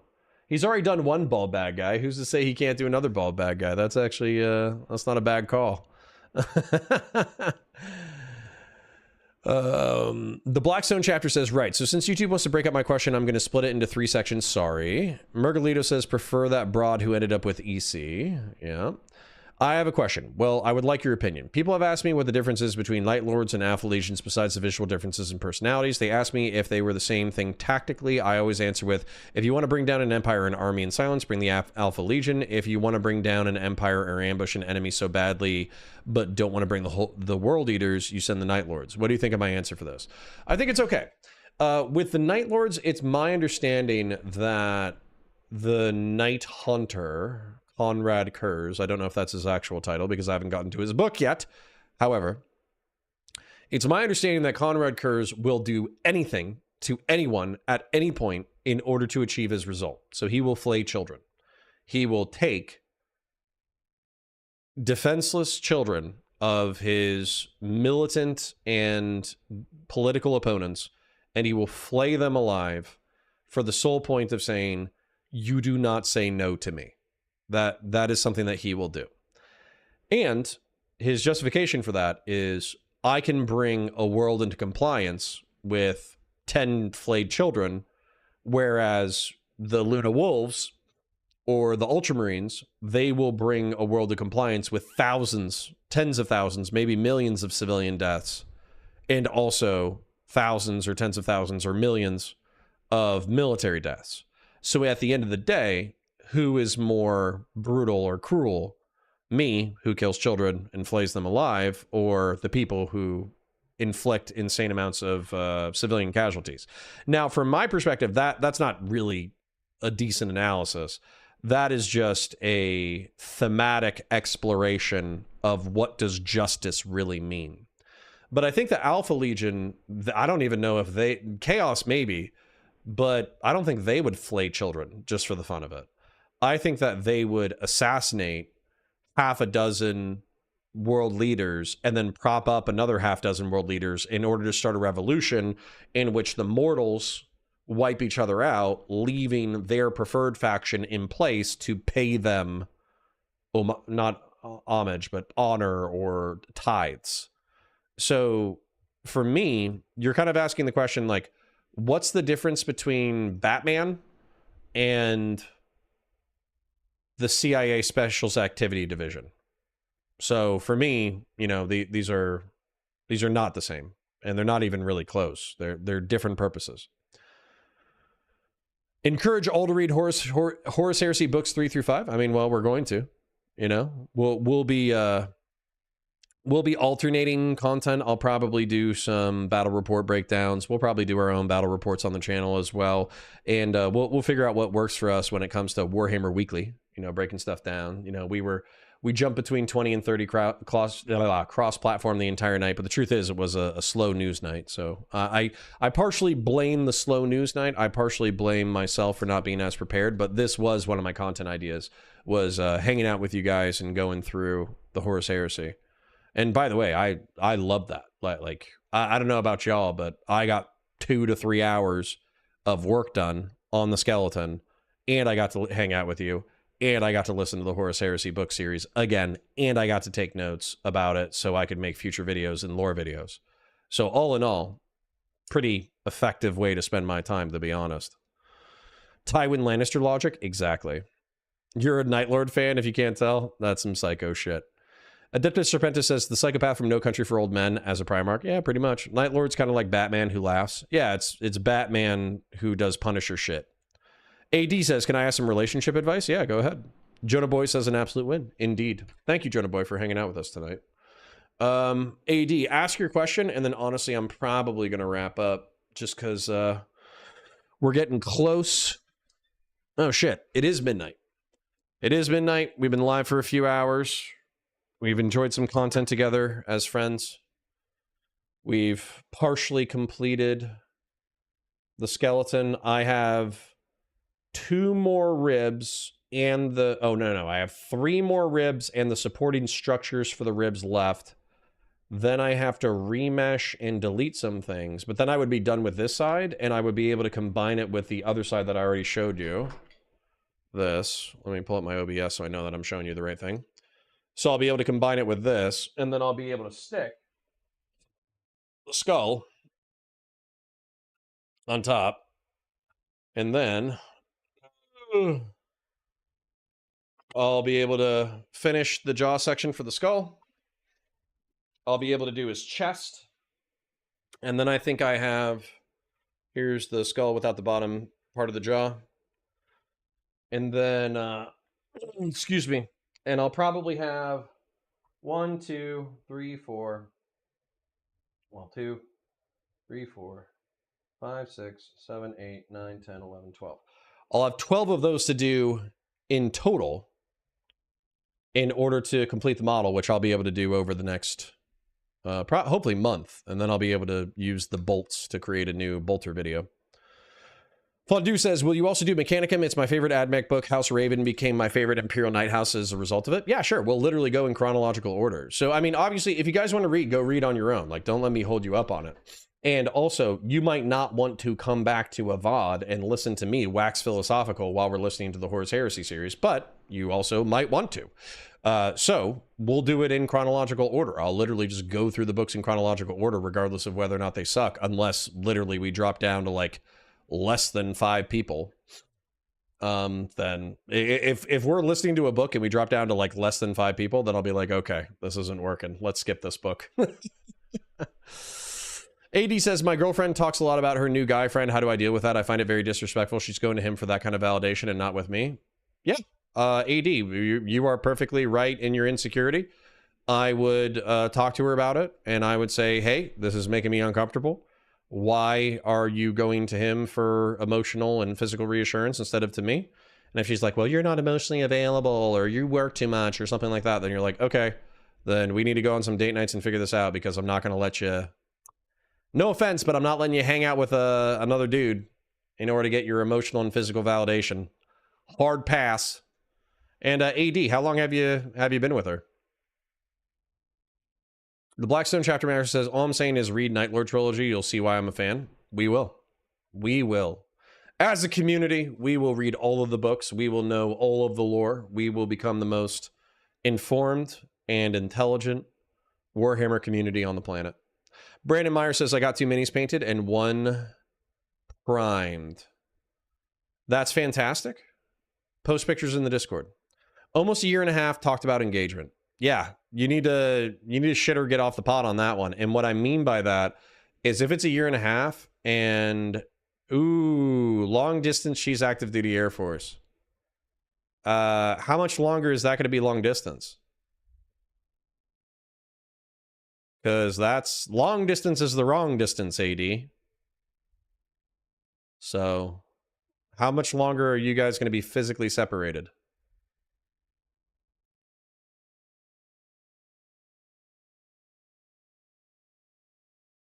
Sorry, I'm not trying to like pressure you or anything. Now I'm curious. Because y'all need to not be long distance if you want that relationship to succeed. I don't know. We are 22 years old and not financially ready to make that move. Nah. Shit or get off the pot, bro beans. What I mean by that is she is... Okay, so if you get married to her, you're going to get BAH. So where is she stationed? Is she stationed stateside or is she stationed overseas? Where is she stationed? And what I would say is if she is smart and competent and sexy and fun, and you guys have physical chemistry, and you got friendship chemistry, and all that kind of stuff, then you need to shit or get off the pot. 1.5 years is a long fucking time for relationships. Grand Forks, North Dakota. Guess where you're going? North Dakota, motherfucker. What are you doing? Are you going to school? Are you going to school? Where do you live?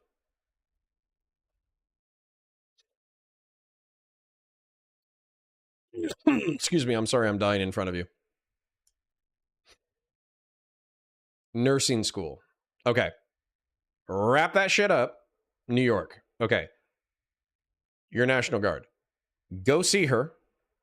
That way, y'all have some recent emotional and physical connection. Take a long weekend off. Jump on a plane. Leave on Friday. Come back on Sunday. But my commander said I can go active duty. No, you don't go active duty. If you go active duty, then you're going to get stationed. If you're Army or some other shit, I mean, unless you're fucking Air Force and you know that you can go to that duty station, you shouldn't go active duty. Because if you go active duty, then you're going to get fucked over and you guys are going to end up at different duty stations and then you will absolutely cheat on each other. Your Air Guard? Okay. So if you can get guaranteed orders to her base and she's down to pull the trigger, then make it happen. If she starts waffling on you, then there's some red flags right there. Met her in basic training. There's all sorts of red flags here, bud. There's all sorts of red flags here. All right, let me articulate this that just so I don't leave AD in a lurch, okay? When I was 17, I was dating a gal, and I would say that for being 17, I was in love, quote unquote. However, I realized that we were incompatible in a variety of ways, and that those ways would likely lead to infidelity on her part if I was gone for prolonged periods of time. What I mean by that is that she cared about being on the in club, she cared about doing drugs, she cared about, hanging out with the right people, cared about being rich, she cared about this, she cared about that. I didn't care about any of that stuff. We just had really good friendship chemistry. And also some other chemistry. But what I realized was there was no way that she was going to go to Florida State University, one of the biggest party schools in the nation, and I was going to be deployed to Okinawa, Japan, and we would be able to stay together. So we broke up. And almost immediately after breaking up, she started dating one of my friends. No hate. You got to do what you got to do. But the thing that I was afraid of was the thing that happened almost immediately. And so, at some point you just got to rip the Band-Aid off and just pull the trigger one way or the other. So if you love her and you have good friendship chemistry and you have good physical chemistry and you share goals and you share life desires and you like her family and she likes your family, then that might be something that you want to fight for. So you travel to her, you meet up with her, you have a good weekend, you go on a date, you have some fun, this, that, the other, and then you propose to her, and then you move to North Dakota, and you guys stay together. If she is getting hinky about another dude, and you guys have been separated for 1.5 years, then that's going to be something that's going to eventually drive a wedge in your relationship, and even if she doesn't physically do anything, just the emotional... I don't want to say cheating, but the inappropriate emotional connection to another man will drive a wedge in your relationship that's going to destroy it eventually. And, far be it from me to tell other people how to live, but you gotta make a move one way or the other. You gotta say, hey, baby, this is making me super uncomfortable. Have you guys done anything physical? And if she's like, no, never. I love you so much. I would never cheat on you. Then you go out on a date, and then you ask her to marry you. And then if you're like, hey, baby, this is making me super uncomfortable. Have you guys done anything physical? And she's like, I got something to tell ya. Then you kill it. You kill it and you move on with your life. AD says, I lost my virginity to her. Well, listen. Sometimes things are special, but they're only special for a short time, and some things are special, and they're special for a long time. Hannah Morell says, financially ready isn't a thing. You don't need money to start a partnership or marriage. I agree with Hannah Morell. So, if you love her, make a move. She blames the distance for this. You gotta, yeah, you're welcome. You gotta decide what you want. Nah, Bud123, don't be a pussy. Everybody, AD says, or Bud123 says, if you have doubts about whether or not you want to marry her, don't do it. No, I disagree. Everyone has anxiety about marriage. You're committing to another human being for the rest of your life. It is a large decision to make. But what you can't do is you can't be half in, half out. So don't be a pussy. So talk to her. Say, hey, it's making me uncomfortable. You're going to this other guy for emotional advice. Have you guys done anything physical? If she says, yeah, I'm sorry, but something happened. You know, we just haven't been together for a long time, et cetera, you take the hit. You say, hey, listen, I know that there's a whole variety of factors for why this happened. However, I'm not interested in being with somebody who can't be physically loyal to me. Therefore, we're done. And, you know, I love you and I'll always love you to some degree, but I have to go with somebody that I can trust. My bad. We got to break up. I'm gonna go drink a lot and cry and find somebody else.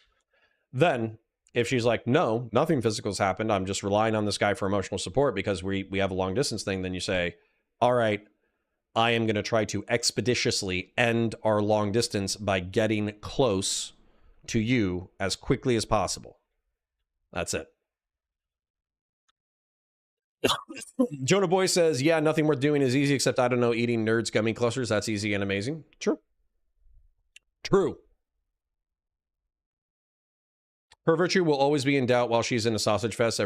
It's the Air Force, okay? Even the guys might as well be girls, all right? So let's let's not over-egg the pudding, okay? But anyways, if you need anything else, AD, if you need emotional support, if you guys do break up, whatever, DM me. If she ends up being physically loyal and you end up pulling the trigger and moving out to North Dakota and you guys get married and you have 3 kids, then awesome, DM me. Either way, DM me. She has other guy friends I met and trust. AD, I'm talking about me. No. That's what I'm saying. So other guys friends that you trust, there might be other guy friends that you trust, and that's fine. That not every guy is interested in every girl.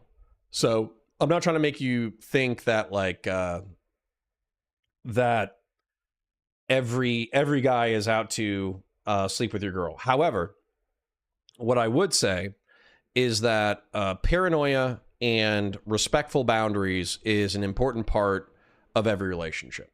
So just talking about me and the wife, we've set expectations numerous times that if I cheat on her, she'll murder me. More likely, her father will murder me.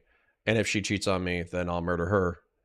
And then her father will murder me. And then our children will be without parents. So all in all, she's not going to cheat on me. I'm not going to cheat on her. We're going to die together out of mutually assured destruction, love, and lust, and fear. So I was in her situation is how would she like it?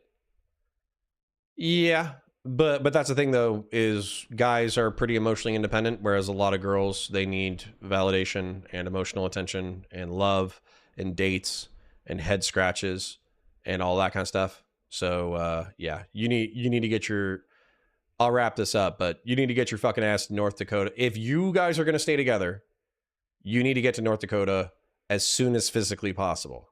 You need to go for a visit, and then you need to get up there full time, and you need to pull the trigger. If you're not going to stay together, then y'all need to figure that out. A side point, look up statement analysis. It helps expose lies based on the language people use. Sure. Yeah. Long distance is the wrong distance. Yeah. All right. Anyways, so I do appreciate the 20 to 30 of you who hung out with me tonight. 07 to everyone in the chat. I am sorry that it was a slow Warhammer news week. I will try to think of other things that we can do together besides listening to Horus Heresy in sequence. However, I am a huge fan of the Horus Heresy series, and I was actually pretty productive on getting some modeling stuff done, which is future content. So all in all, if you guys want to hang out on a weekly basis, I am down. So Sunday nights, 8 p.m., 9 p.m. EST, run for 2 to 3 hours. That's going to be the game plan. So parasocial love to you and yours. I wish y'all a beautiful evening and a beautiful week. Have a great one. Bye for now.